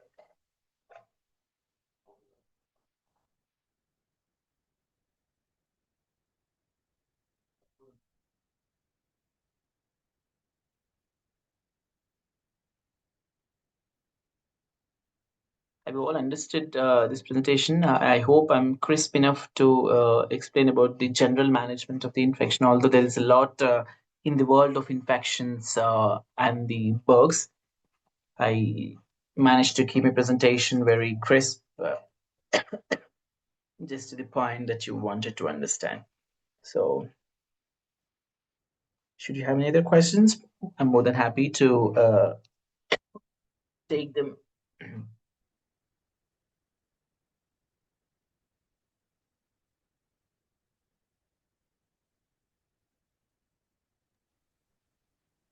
There are questions in the chat box. So would you like to would you like me to take the questions?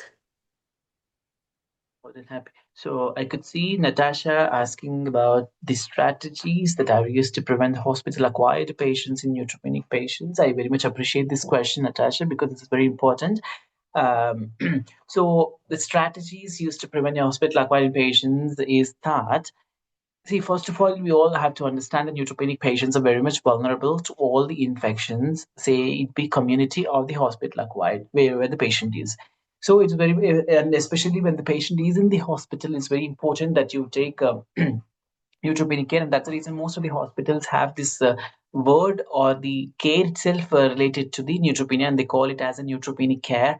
And the patients would first of all be isolated from the general population or the general patient pool, and they would be put in a separate isolation. And the basic strategy that they will all take is the infection control, the best infection prevention and control measures like restricting the.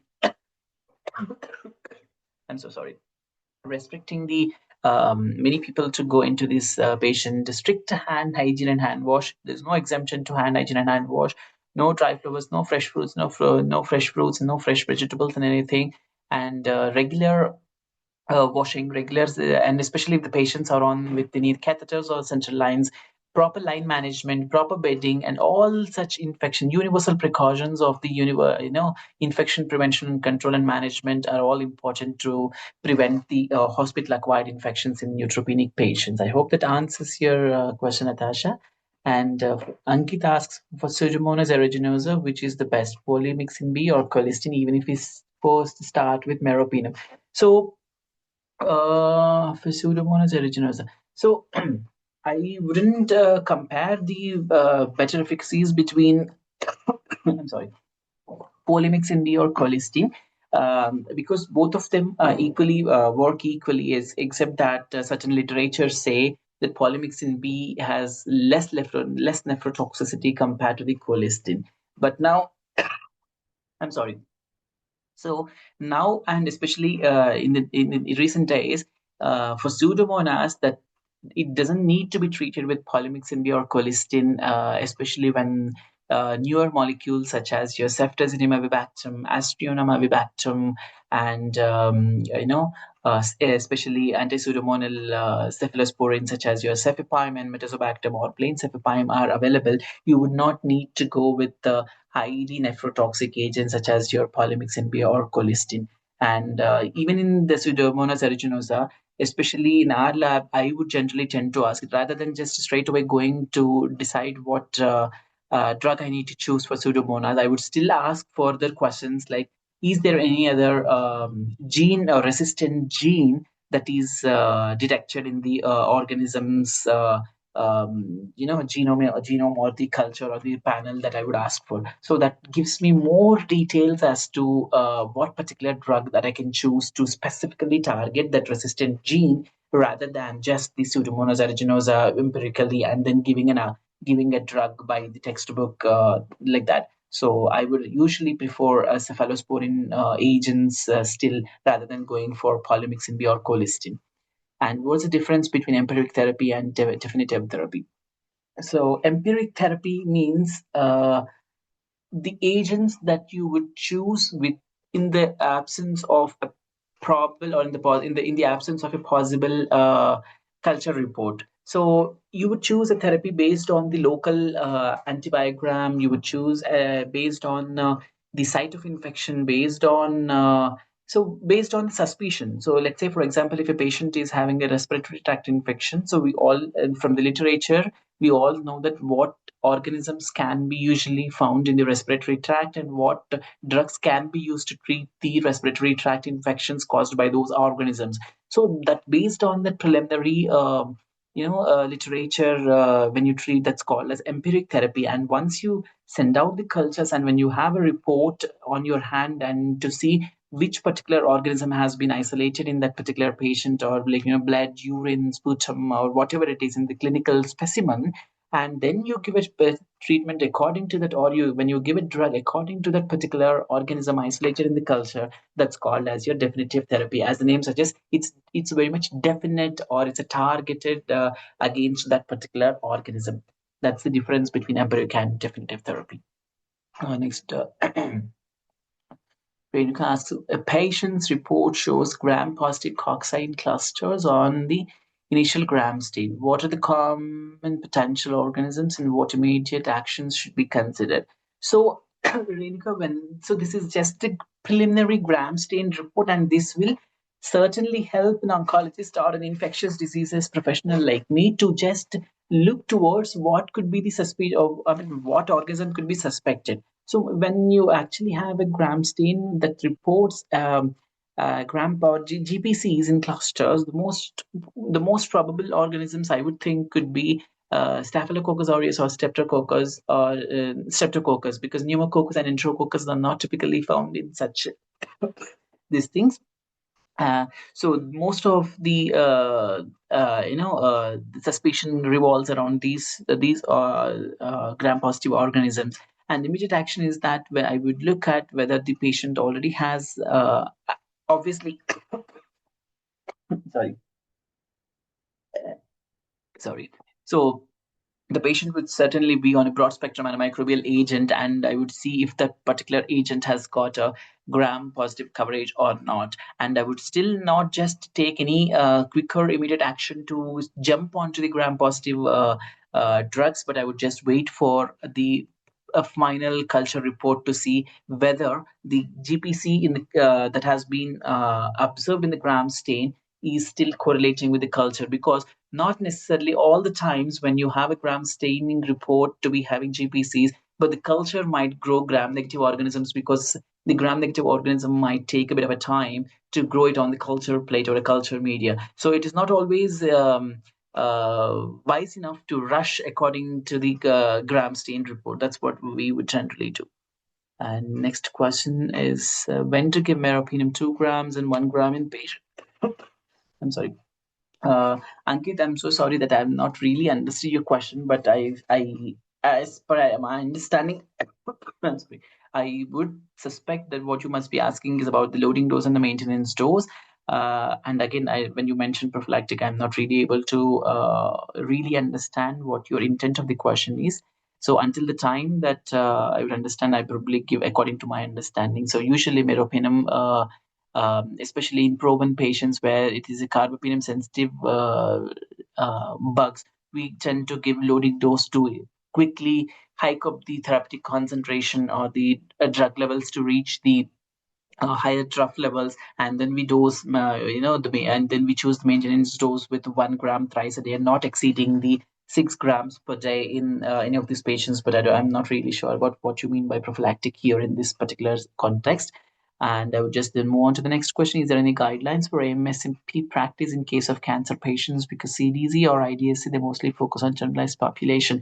Not really, Dr. Abhijit. Both CDC or IDSA, I'm sorry, there are no such specific to the cancer population, because IDSA and CDAC, because I'm trained from IDSA, and IDSA would certainly include all of the population, and IDSA doesn't have any exemption or discrimination towards cancer patients, and since they would just focus on generalized population, nothing like that. All the group of patients are equal to the IDSA guidelines, so they would certainly provide.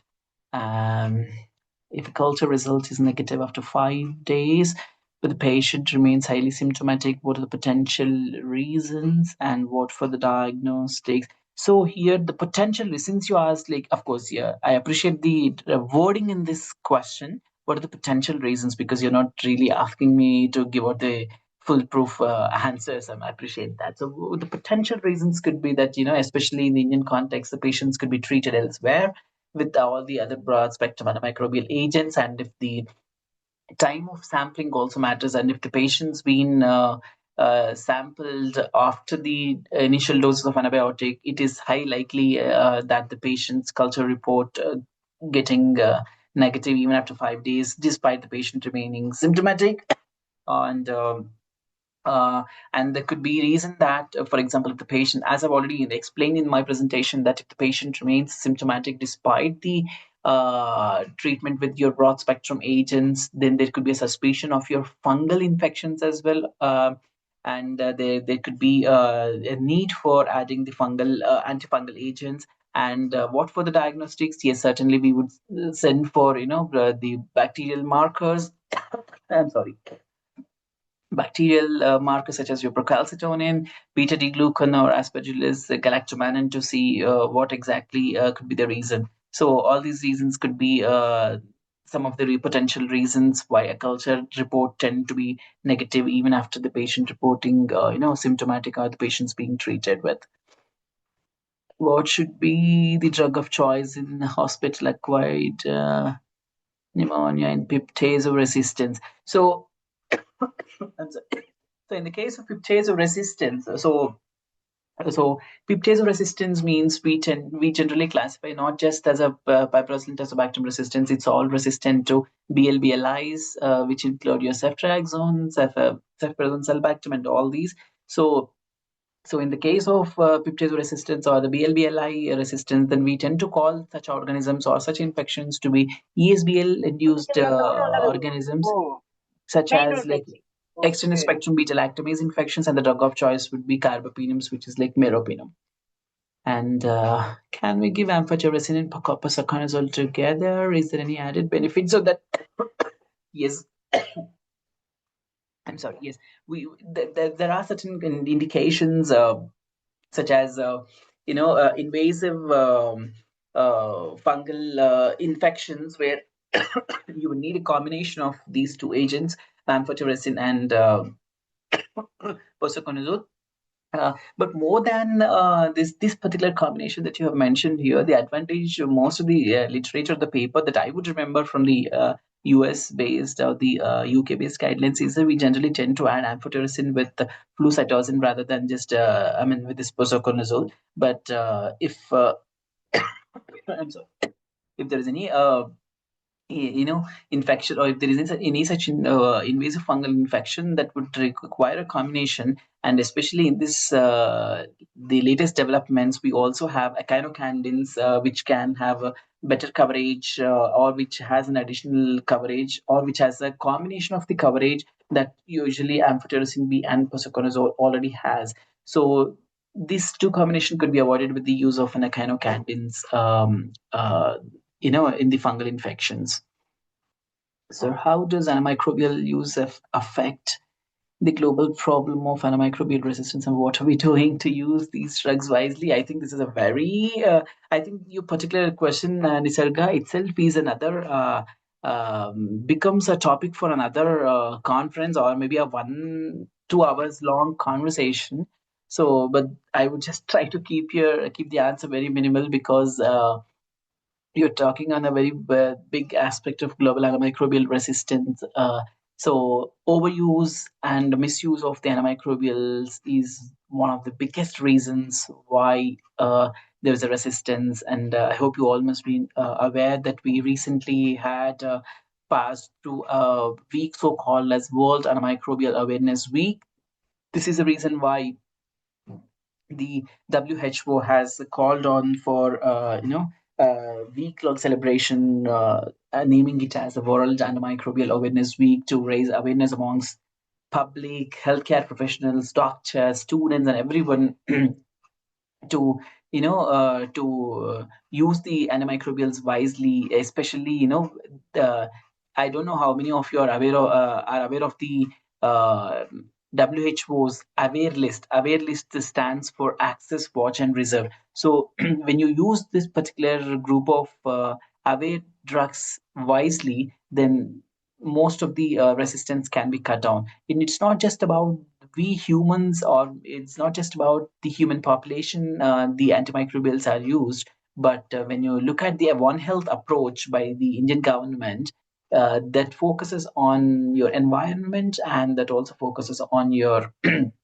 animal and the husbandry. So the antimicrobials have been used invariably in your poultry, sericulture, aquaculture, animal husbandry, farming, and everywhere. So with such indiscriminate use, obviously the resistance tends to keep rising, and I think the awareness has to come not just amongst humans, but across diverse fields. Across all the diverse fields, whoever are using the antimicrobials. And certainly, as a clinical pharmacy professional, you have a role in combating or in defeating that particular antimicrobial resistance. Meropenem 500 milligram 3 times a day, or meropenem 1 gram BD, which is better since meropenem is time dependent antibiotic. How to know if there are certain factors that affect the decision of choosing it as a thrice a day or BD dose? That's a perfect question. So since it is a time dependent antibiotic, you definitely need to dose it 3 times a day as a general rule. But if it needs a BD dosing or 500 mg or 1 gram, it is based on your renal parameters and nothing else.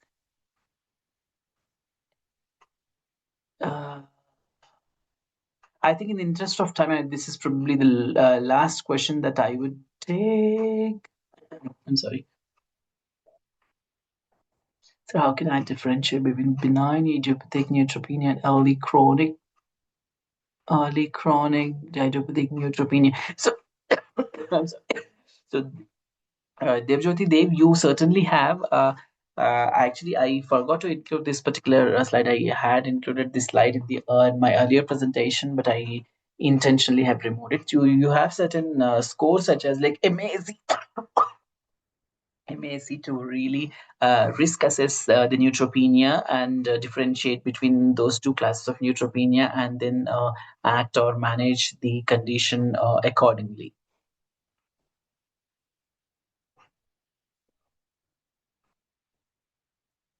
I hope I've answered to all of your questions, and their opinions by the dose difference comes to patient side of the.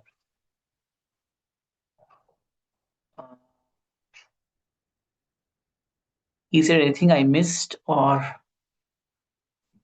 can I call it a day?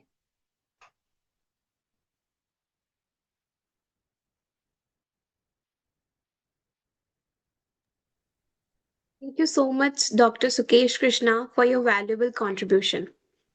Thank you so much, sir. Thank you, Rutil. So I would just call it for a day, and then I would just log off if there are no questions. I'm more than happy. And thank you so much for the opportunity as well. Thanks to Climed, and thanks to Dr. Pravalika for having me, for having brought me here. Thank you so much.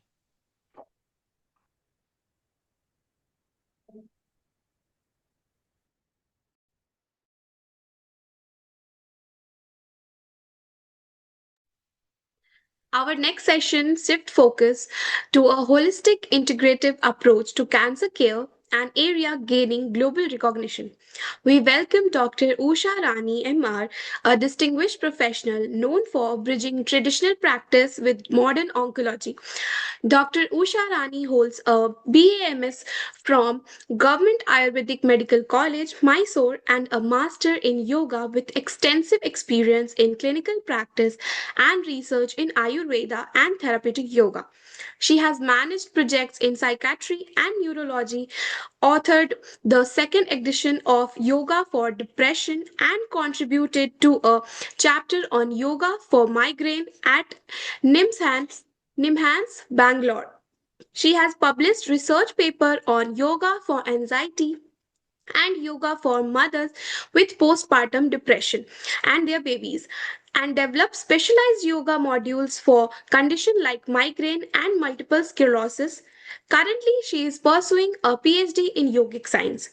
Before we begin, I would like to inform everyone that we'll have a Q&A session after this session, so please keep your question ready. She will be presenting on mind, body, and breath, yoga's transformative power in oncology. Ma'am, we look forward to your enlightening session. Over to you, ma'am. Hello everyone. Am I audible? Yes, ma'am, you're audible. Yeah. Thank you. Uh, Slightly different from what we saw from the distinguished speakers till now. Are my slides visible? No, ma'am, not yet. Okay. Sorry. Yeah. Fine. Yes, ma'am. Now it's visible. We'll try to make it as interesting as possible. I know we are got delayed. Just a second.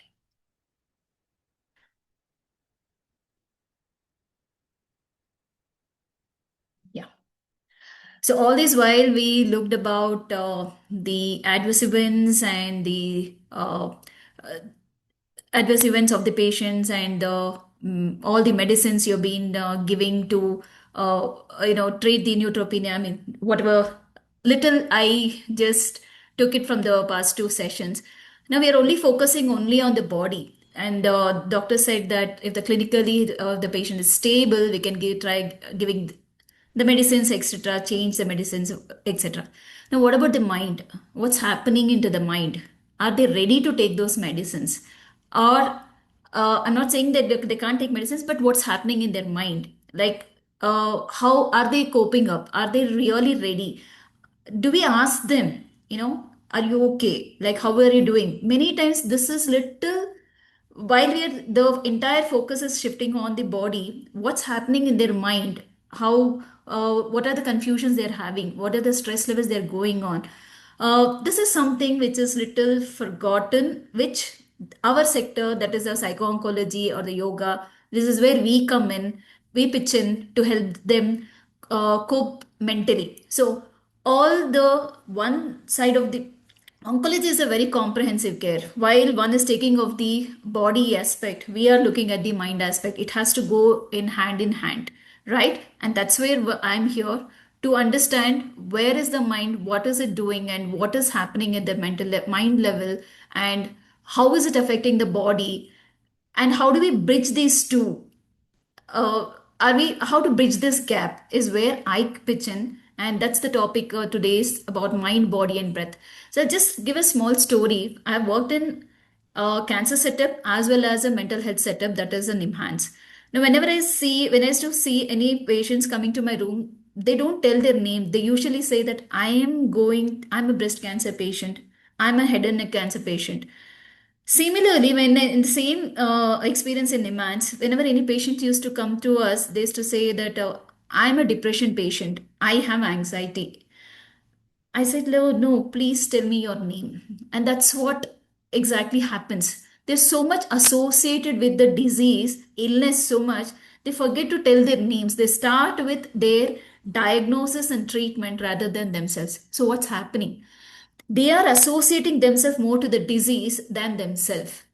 They forgot. For example, if I am the one, like I'm Usha, I'm Dr. Usha, I would have forgotten for a while and I would just say that I am a cancer patient with XYZ symptoms. So what I'm trying to tell you is we get associated with the illness so much that we forget ourselves. Now, how do we reverse that? Yes, cancer is a long journey which it takes a long time, and somewhere it's known, like, in the long term, to forget oneself. Now, to bring back from that, shifting from that illness to get back to who you are, who you were, and what you were, coming back to what you are, that shift in the journey is all about the transformation power that the yoga gives. And let's see how it did. And I'll make the presentation as simple as possible, with more of putting into my experiences what we did in our oncology setup. So we all know the disease burden. I think from past 2 days, I've been hearing a lot the cancer. It doesn't affect only physically, but in all the aspects. The physically, the name, the word, the cancer itself brings a lot of fear in the patients, right? I have seen my patients whenever I was working in HCG, Healthcare Global in Bangalore. I have seen my patients telling that as soon as I come near to the hospital itself, my anxiety increases. So that is the level of fear of the word cancer, the investigations, the fear of investigations, the reports, the medicines, the chemotherapy, the side effects. And nevertheless, for Indians, the bill is also a stress, the financial stress. So where all it is affecting the diagnosis, from the diagnosis, the treatment, and the, of course, the functional disability. You've seen anybody who's going through the cancer, for example, in the surgery, with the head and neck cancer patients going to surgery, they will have a lot of speech issues. And people with breast cancers, even their functional ability, what the lifting of the hand or doing their daily chores, everything is compromised. The body image, definitely. The women with breast cancers, they usually suffer from a lot of body image, and they try to isolate. In India, there's a stigma is there, and people are not openly talking about their cancers, and they try to isolate. Now, once the treatment is over, is it the end of the story? No. There's a follow up. And again, going to the hospital, the fear of recurrence is always there. Yes. And people keep trying to read stories and listen to others, both positive aspects as well as the negative aspects, and they think that they may also be one of those who can have the recurrence. So these kind of all these mixed things are definitely keep on going on in the mind, right from the diagnosis, treatment, post treatment, during the survival phase. The fear is constantly there. Yes. Now, what is it called? That fear is nothing but the stress. Now, anybody diagnosed with cancer is not affected only physically, yes, or the mentally and spiritually. Why me? Did I do anything wrong in my past life? Or did I do anything wrong? Or I didn't do anything, but why me? I don't smoke, I don't drink, but why me? This spiritual question is also more. Right. Now, what is happening? In the entire all the aspects of a well being is compromised, reducing their quality of life. Now, I'm taking up not only the patients but also the onco professionals and the caregivers, which is often our onco professionals are also being left out. The stress is not limited to the patients but also the caregivers and the onco professionals. I Nowadays I think it's a more of a like I mean, way back in 10 years back, the onco professionals and caregivers were the importance was less, but now I think they've given a lot of recognition to, because even they are getting stressed out. Now, when it comes to the doctors, nurses, and psychologists, they're more of a double duty caregivers. They're not only making a complex decisions they have to make, but also informally they are also taking care of the family right from the breaking of the bad news. The counseling them, and to make them stay positive, explaining about the side effects of the treatment and keeping them motivated. Everything is not only for the caregivers but also the professionals, all the healthcare providers who are taking care of the patient. So it's a double duty caregiver for the onco professionals, and the caregivers have the shared distress while taking care of the patient. It's definitely while giving the care, while giving the care so much, they also land up in caregiving fatigue, right? So all these things will lead to a burnout. In my experience, I have seen caregivers coming with complaints of sleeplessness, back pain issues, their work being compromised, and they can't see their loved ones go through. Now they're also sharing. It's not the patient who is also stressed, but they are also taking the stress of the patients, as well as they have to balance their life as well as their work and the responsibilities. Traveling to the hospital and back home and taking their personal life is also not easy. They need to take care of all their, even their life is at stake along with their loved one. So it's not that only patient is stressed, but the caregivers also equally stressed. And then comes the onco professionals with all this mixed whatever I put on the slides, like the values at work, informal care, all these things also lead to a lot of stress. So what I meant to say is, I'm talking about lot of stress because I'll come to in future slides, I'll tell you how yoga helps. So that's why I'm focusing more on the stress levels over here.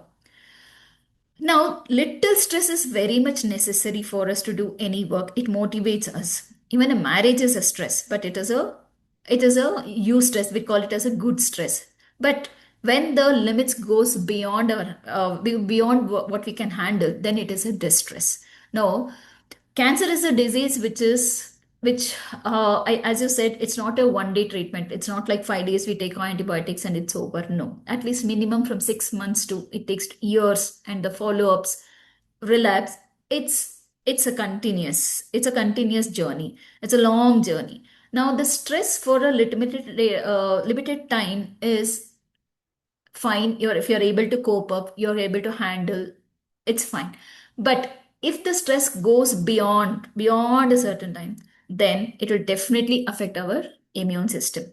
So to keep it simple, it affects our hep axis, right? And you can just see it leads to immunosuppression and leads to the cancer progression. Now, what do people do? People with cancer, at least they try to find their own ways to cope up. I mean, there are several ways to cope up.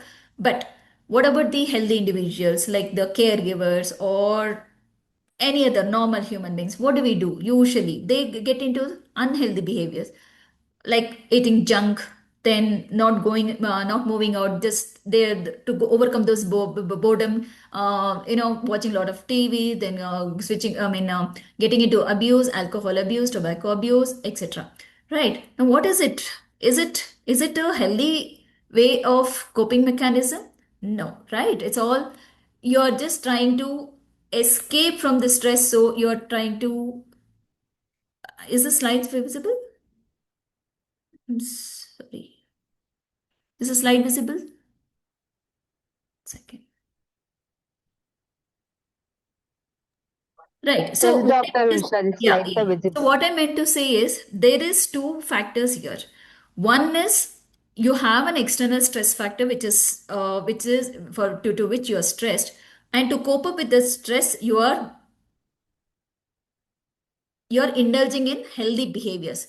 Now, here we need to look into how to change that behavior to behavior, that means to get into healthy habits, as well as how to cope with those stress, how to cope with the stress. Now, there are several ways to cope with the stress. Some people try to go for walking, some people try to do the journaling, right? Some people like to do listen to music, some like to do meditation, some people just love to talk with their friends and chill out. Now, uh, during cancer, where you are confined to bed and when you're taking treatment, you may or may not be able to go out and take a break and cope. Choose these kind of coping methods. Definitely, journaling, all these things are there. But what is happening there? your body is still, and suppose you're writing a journal, you're writing it to, you're just writing whatever your feelings are coming. But what is, are you doing anything to the body? The body is still, isn't it? Now, you go for walking, you're still listening to music, but where is the mind? Where is the body? Where is the connection? Can you understand what I'm trying to tell you? I've seen many people, I'm not saying it's wrong, but I'm just trying to bring you to what is yoga, the definition. I'm just focusing over there. I'm just trying to bring you there to make you understand what exactly yoga, how yoga helps, and what does yoga do. So whenever we are walking or anything, our mind is traveling somewhere, or we are stressed about something. Even now, when we are listening to my talk, what are you all watching your breath? Are you all breathing consciously? No, right? We forgot our breath. We don't know how we are sitting, but the mind is listening. So, what is happening over here? The mind is somewhere, we have forgotten the breath, and the body is just sitting. Now, yoga is somewhere where you sync all these three things together: the mind, the breath, and the body. Now, why these three? When I said the stress, where is it? It's in the mind. Either you are in the past. For example, a patient is in the past, he had a side effect of nausea or vomiting in the previous cycle, and now he has come for the second cycle. He is fearful that he may get the same side effect even now. I mean, in the present cycle. And then, since he was admitted for few more days because of the increased nausea and vomiting, he thinks that what if I get the same kind of symptoms again? Will I be hospitalized for more days? Now he's again thinking about the future. Now, what is happening in the mind?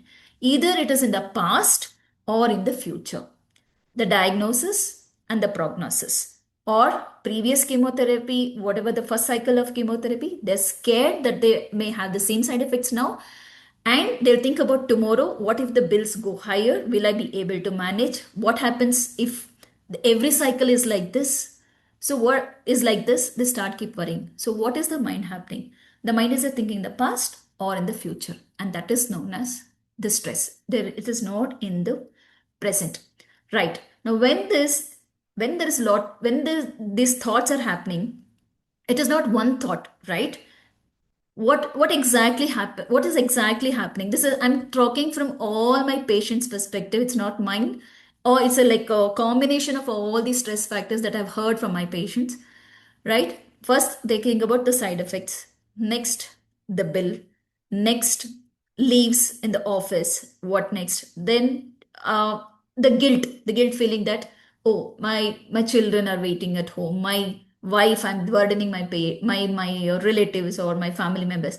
So, what are the thoughts one after the other, one after the other? It's all connecting the guilt feelings as fear feelings, and the fear of the past and the fear of the future. Everything, what is happening from one thought to many thoughts, right? And that we call it as stress, according to yoga. According to yoga, stress is nothing but conglomeration of lot and lot of thoughts. You keep on connecting, thinking. It's a speed of thoughts. From one, it went to many. Now, what happens when you are stressed? Automatically watch your breath. It is fast. Yes or no? Now, when it is fast, it causes, to coming from the, I mean, to talk in the medical language, it just increases, it just affects the HPA axis, and it just releases the hormone cortisol, and that cortisol affects all the organs of the body. And that is how, during the treatment also, the side effects of the treatment can also trigger the diabetes, hypertension, anxiety, etc. So what is happening now? Because of the stress, the side effects of the treatment can trigger. So that is one of the study we did, where where we saw, we did an experiment to see how yoga can reduce the side effects of like nausea and vomiting through yoga. So, whenever you give any medicines, the chemotherapy medicines, it just hits the chemotherapy trigger zone, right? And induces nausea and vomiting, which you all know. Now, stress triggers the CTZ. center and also increases the nausea and vomiting. Now, what is in our hand to control our stress levels, right? It is in our level, in our hand. What is not in our hand is the medication, this medication which is hitting the CTZ zone and leading to the side effects, right? Now, this is the bifurcation a patient will be able to find. Now, relaxing, to keep the stress under control is in my hand. That pause, reflecting, and taking care of their own the stressors, the thoughts is where you can bring the patient through yoga, meaning to say the stressful thoughts to by relaxing you can reduce the stress and the person can start thinking about himself rather than thinking only about the side effects. It comes to the self. Now how can we do that? It is not easy to control the mind or the stressors so easily. Mind is something which is very difficult to be handled. Even where sages have taken so long, they did meditation and practices to control the mind. It's a big thing, right? Now what can we do? But the solution what the sages gave is use your body and breath to relax your mind or control the thoughts. Controlling the thoughts doesn't mean that you can should stop the thoughts. No, modification from the negative state of mind to a positive state of mind. Meaning to say, when you start relaxing, the number of thoughts slowly reduces in the mind. That can be done with the yoga practices. First, what we always do is do some physical postures. First, you're defocusing. The mind is now wandering around everywhere. Now, you first bring it to the focus to the body. And then you do the deep breathing practices, the pranayamas, the deep breathing practices, and slowly, as you keep on watching your breath, the number of thoughts slowly start reducing. Now, from that shift, you're not doing anything over here. You're just shifting the thoughts from the stressful way to a relaxed way. That is all what yoga does. It looks simple, but this is the process. That is why it is body, breath, and mind. Understood? The mind, when it is stressed, it's hampering the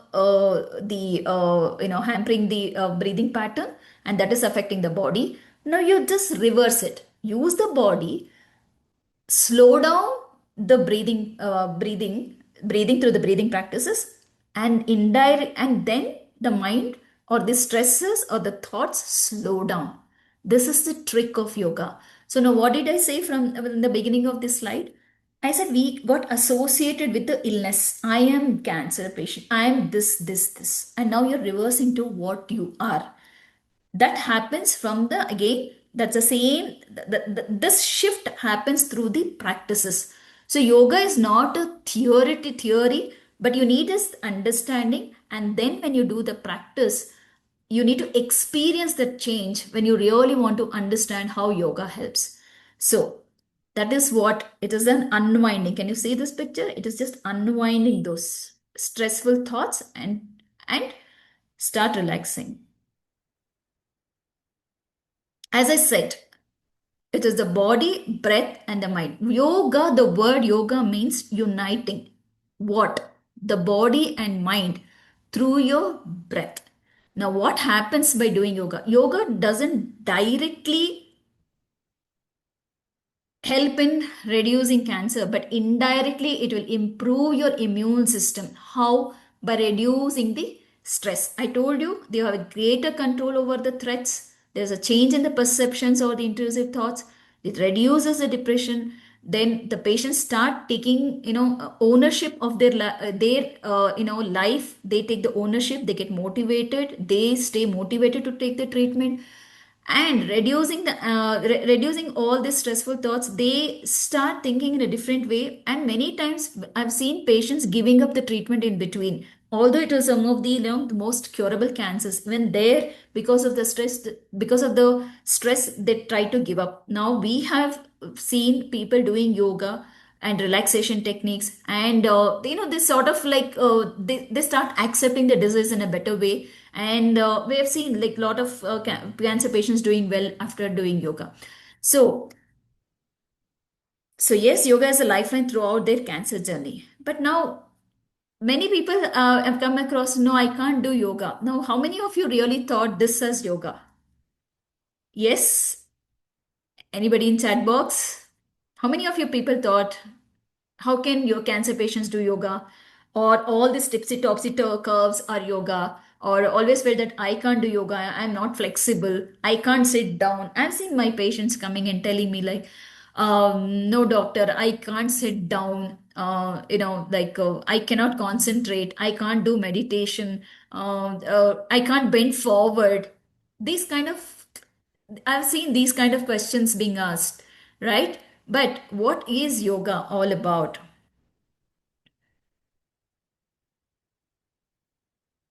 Now, let me come to the this is from here. I'll be taking you practically how where all yoga we have tried to apply. Sorry for the very blurry pic because it's been a very old pics. It's like 10-15 years back pics. Now this is the first lady is breast patient with breast cancer, and she was during the chemotherapy, like in between the session she used to come to yoga sessions. Now can you see it is a small OPD where I've just made them sit on the chair and they're doing yoga. Now this lady before going to chemotherapy, she used to come to my room, do some yoga practices, relax, and then go and take the chemotherapy. The second one here is the caregiver of a patient.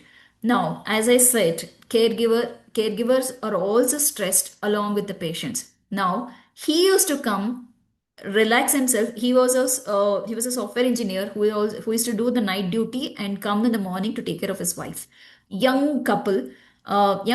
So what he used to do is like, yeah, now the entire day he has to run around the hospital and take care of his wife. So he used to come do some relaxation techniques in our OPD, whatever we could. They the yoga practices in their room, and then they get good. They used to go back to their treatment zone. Now, the second pick is the bone marrow transplantation patient. I mean, move to the next slide. So, the bone marrow transplantation patients are always isolated. They cannot go out of the room. And he was a software engineer, and he was always been traveling, and now confined to room was very, very stressful to him. So we had an opportunity to go to the room and teach some of the yoga practices there itself, so that give them recordings, so that at night most of the times he had used to complain of sleeplessness. So we used to give them a recording of this relaxation techniques. So he used to just listen to those relaxation techniques and sleep well. Now this is another patient. Uh, so all the while, what I'm trying to tell is that is about the chemotherapy. So yoga practices can be given before chemotherapy, during chemotherapy, and post chemotherapy, that you have seen through those examples. Now coming to the Mr. Amar Bhaskar, he was a patient with head and neck cancer. It was a relapse this time, and he had a huge surgery. And he's a wonderful orator. He was a speaker, but unfortunately, due to the tongue cancer, he could not talk. That was the major drawback he had. But with yoga practices, and he was open to chant mantras and other exercises. He was open to mainly the mantras, that along with speech therapy he was open to chant mantras. So his neck was very, very supple when he came to us, and that's where he is today. And that's what this is one of the example where his speech was really slurred, but with along with speech therapy we also gave him lot of breathing practices and mantra chanting, which helped him to speak better. Now, coming to the radiation patients undergoing radiation. So we had a radiation oncologist coming who approached us, and they said that is there anything that we can do where the patients try to move a lot, and that is how it takes a lot of time for us to give the radiation therapy to them, they are not able to lie flat during the radiation. So that is when I mean that was a something new that we also didn't know, like we were not know that. What I meant to say is like this is how the radiation oncologist also used to approach us, and that is how we started integrating and understanding the patient's problems through the oncologist. We used to communicate with each other, understand the patient's problem, and then we used to design some of the practices specifically to radiation. That is when we came to know that patient with the left breast cancer patients, and especially left breast cancer patients, if they're going trying to go they had to go through for radiation, they had to really hold their breath. I mean, this is something we had a discussion with radiation oncologists, that we had to teach them to hold their breath for a longer time and sleep still.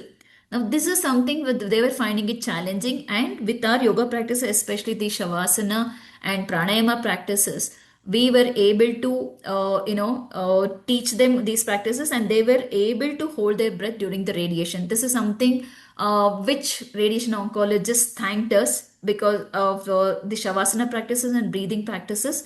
The patients were able to do perform very well during the radiation therapy. And also the surgery patients, the hospital stay, what we found was the hospital stay was lesser. Before undergoing surgery, 1 week prior, they used to approach us, and we used to give them simple yoga practices, modified yoga practices to them. We used to teach them, and then they used to do it on their own. And post surgery also, some of the practices, because they were already sensitized, they were confident enough to do it. That way they were able to mobilize faster, and the hospital stay was reduced. Now this is a doctor herself who used to come. She was in her with the CA liver, and she was going through the palliative care. While we saw the patients during chemotherapy, as I said, like they were feeling scared to get into the hospital itself, right?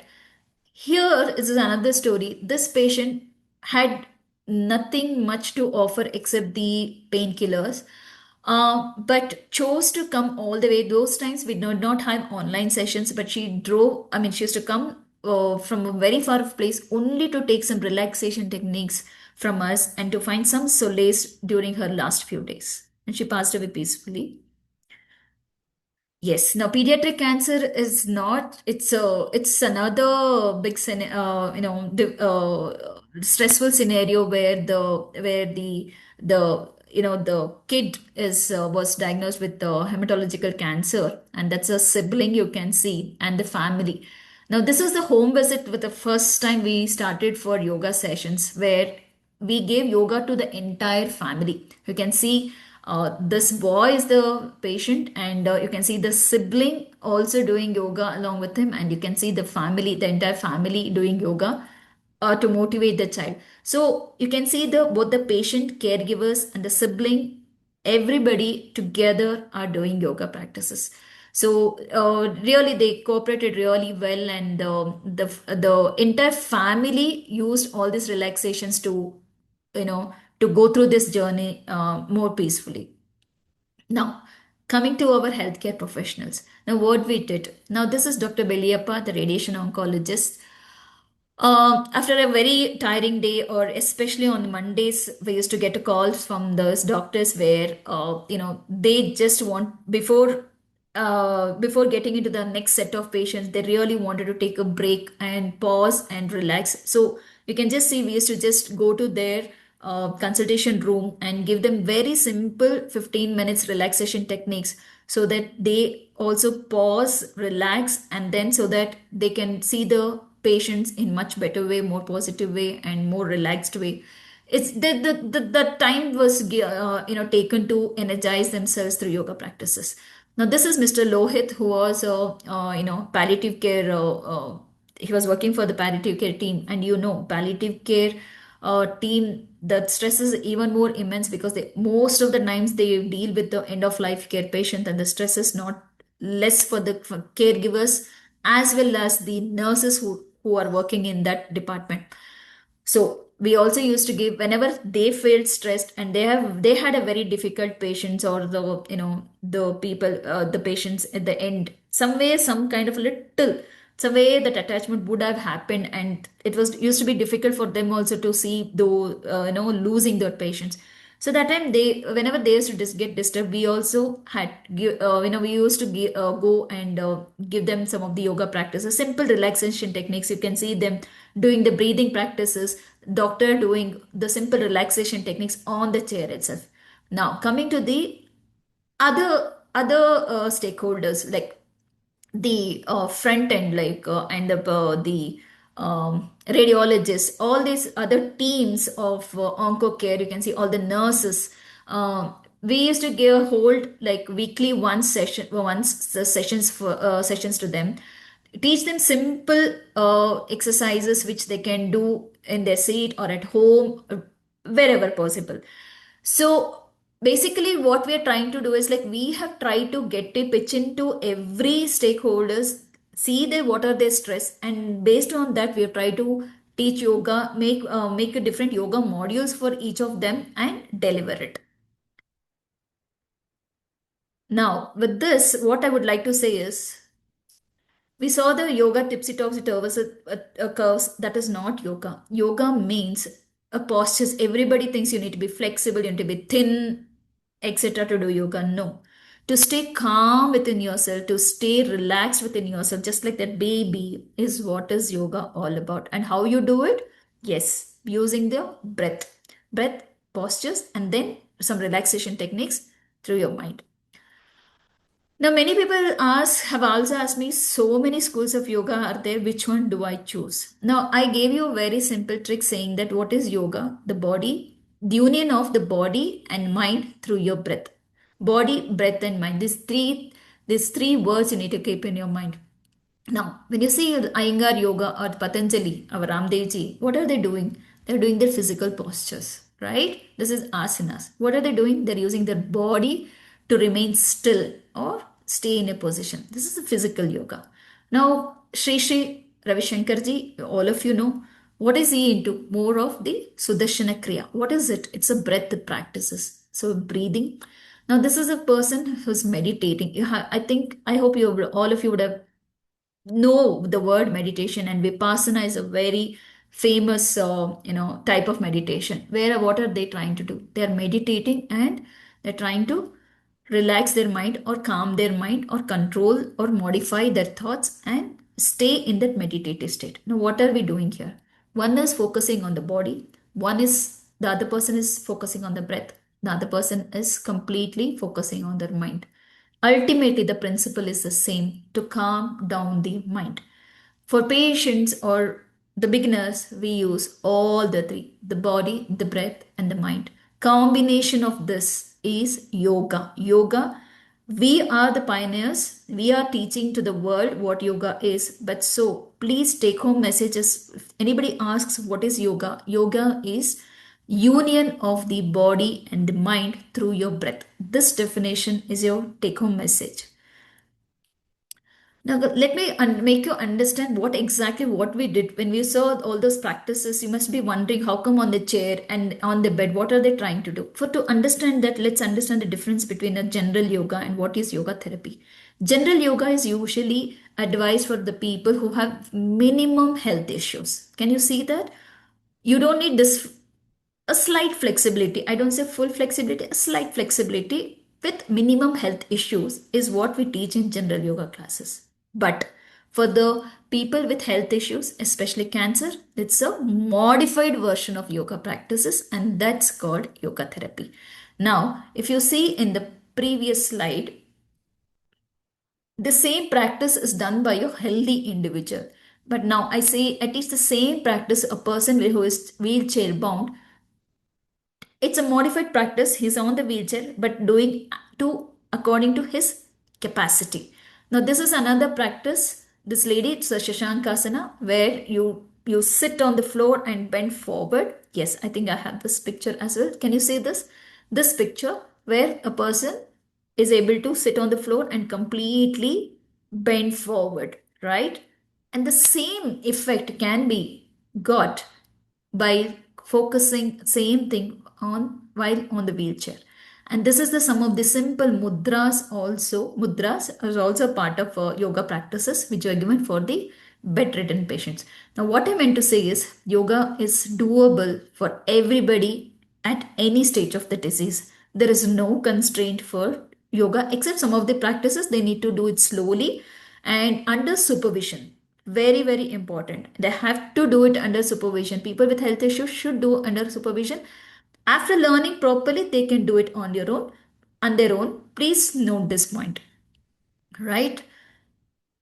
So in HCG, as I said, there was people coming from far off places could not come for yoga sessions continuously. So we had a CD being done where people used to buy the CD and play it at their house and do it at their convenience.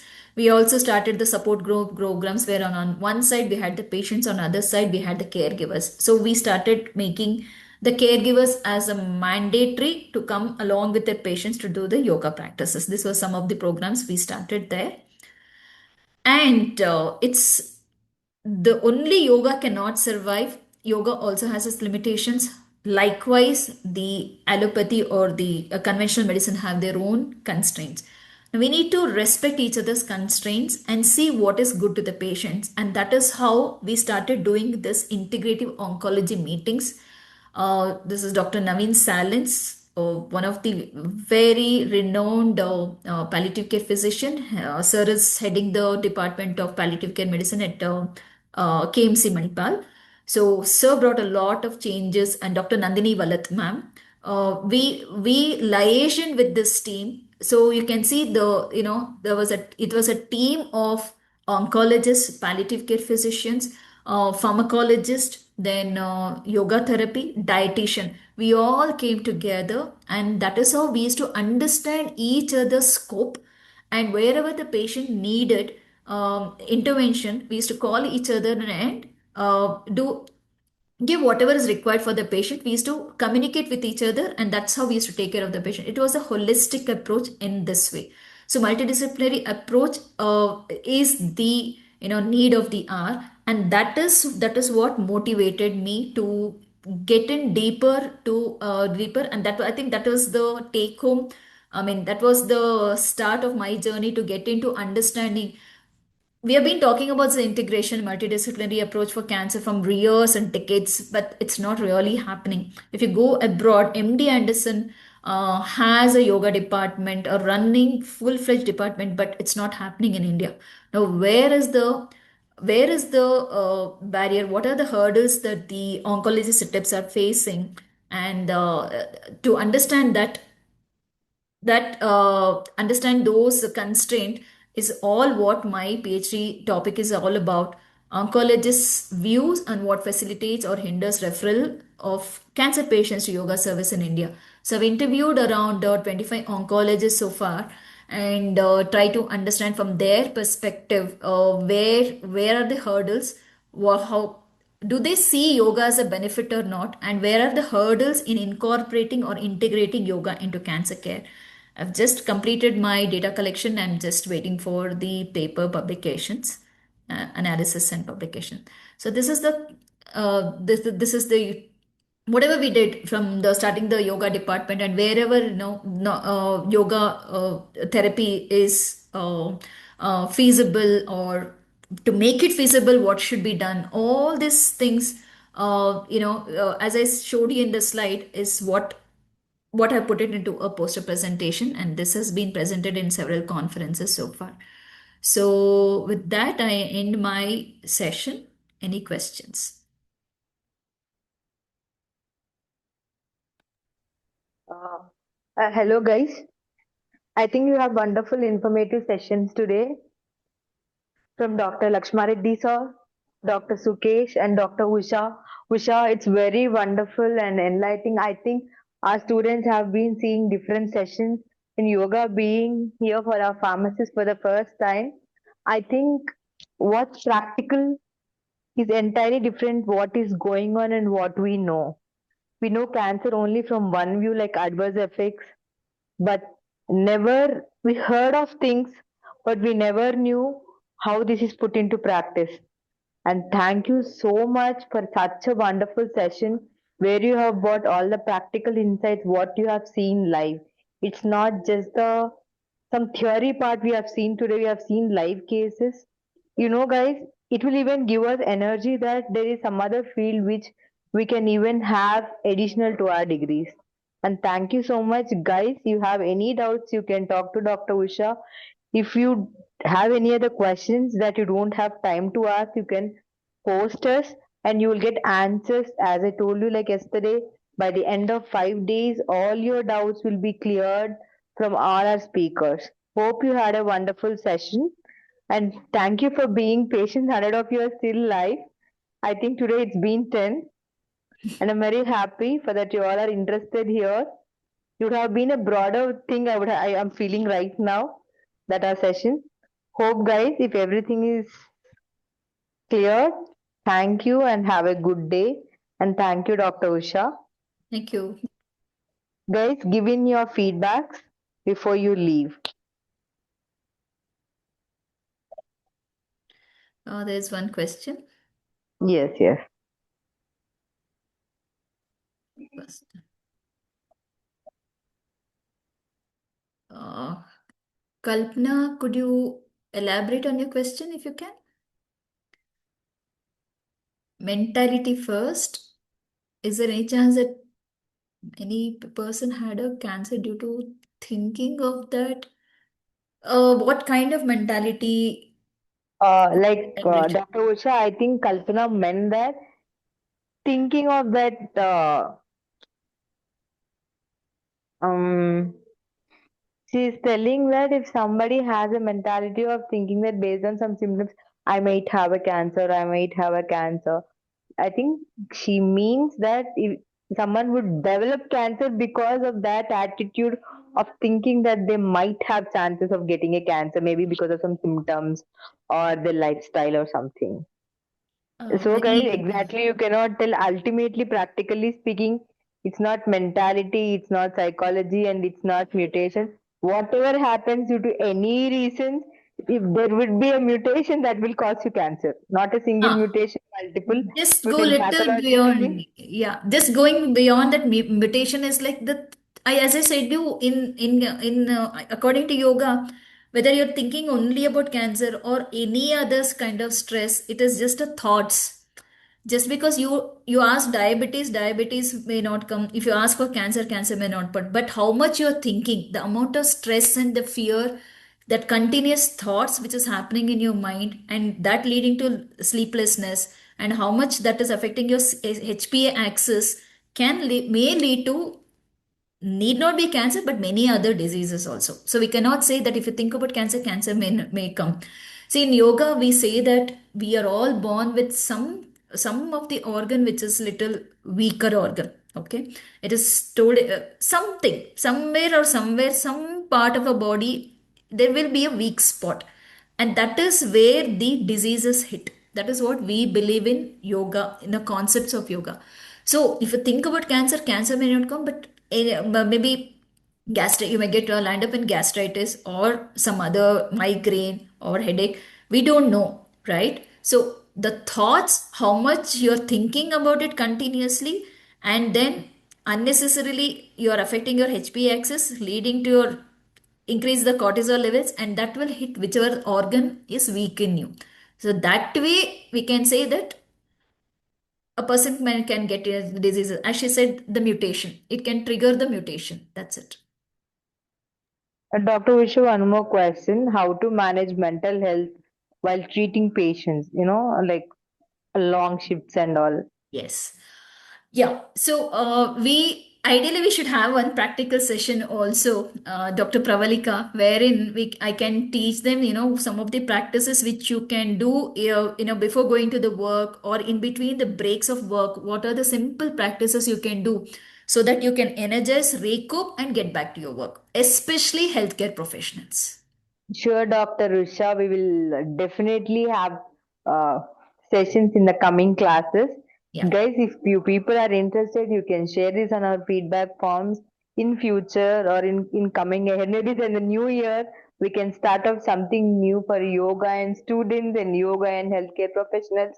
and something like that. We can start off based on your request. We can have further more classes where you can have a deep learning in yoga, and also like how to cope up stress and all, because stress leads to so many other diseases, just not cancer. Okay.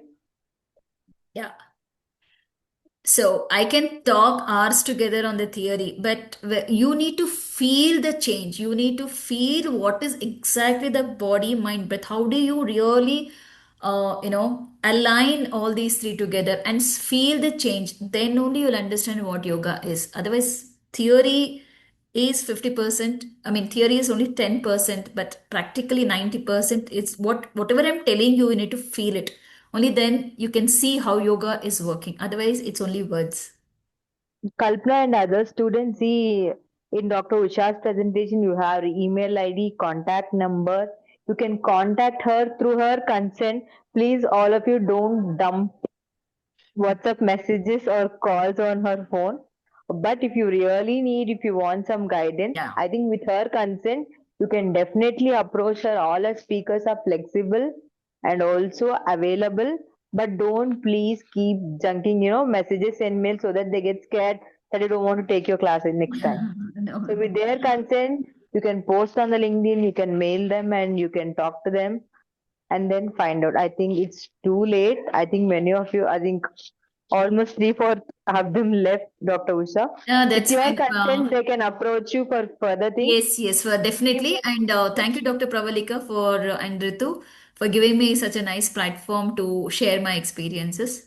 If it was little here and there and lack of some information, definitely we can complete it in the future sessions. Yeah. Yeah, thank you, Dr. Usha. Thank Thank you. you guys for being patient.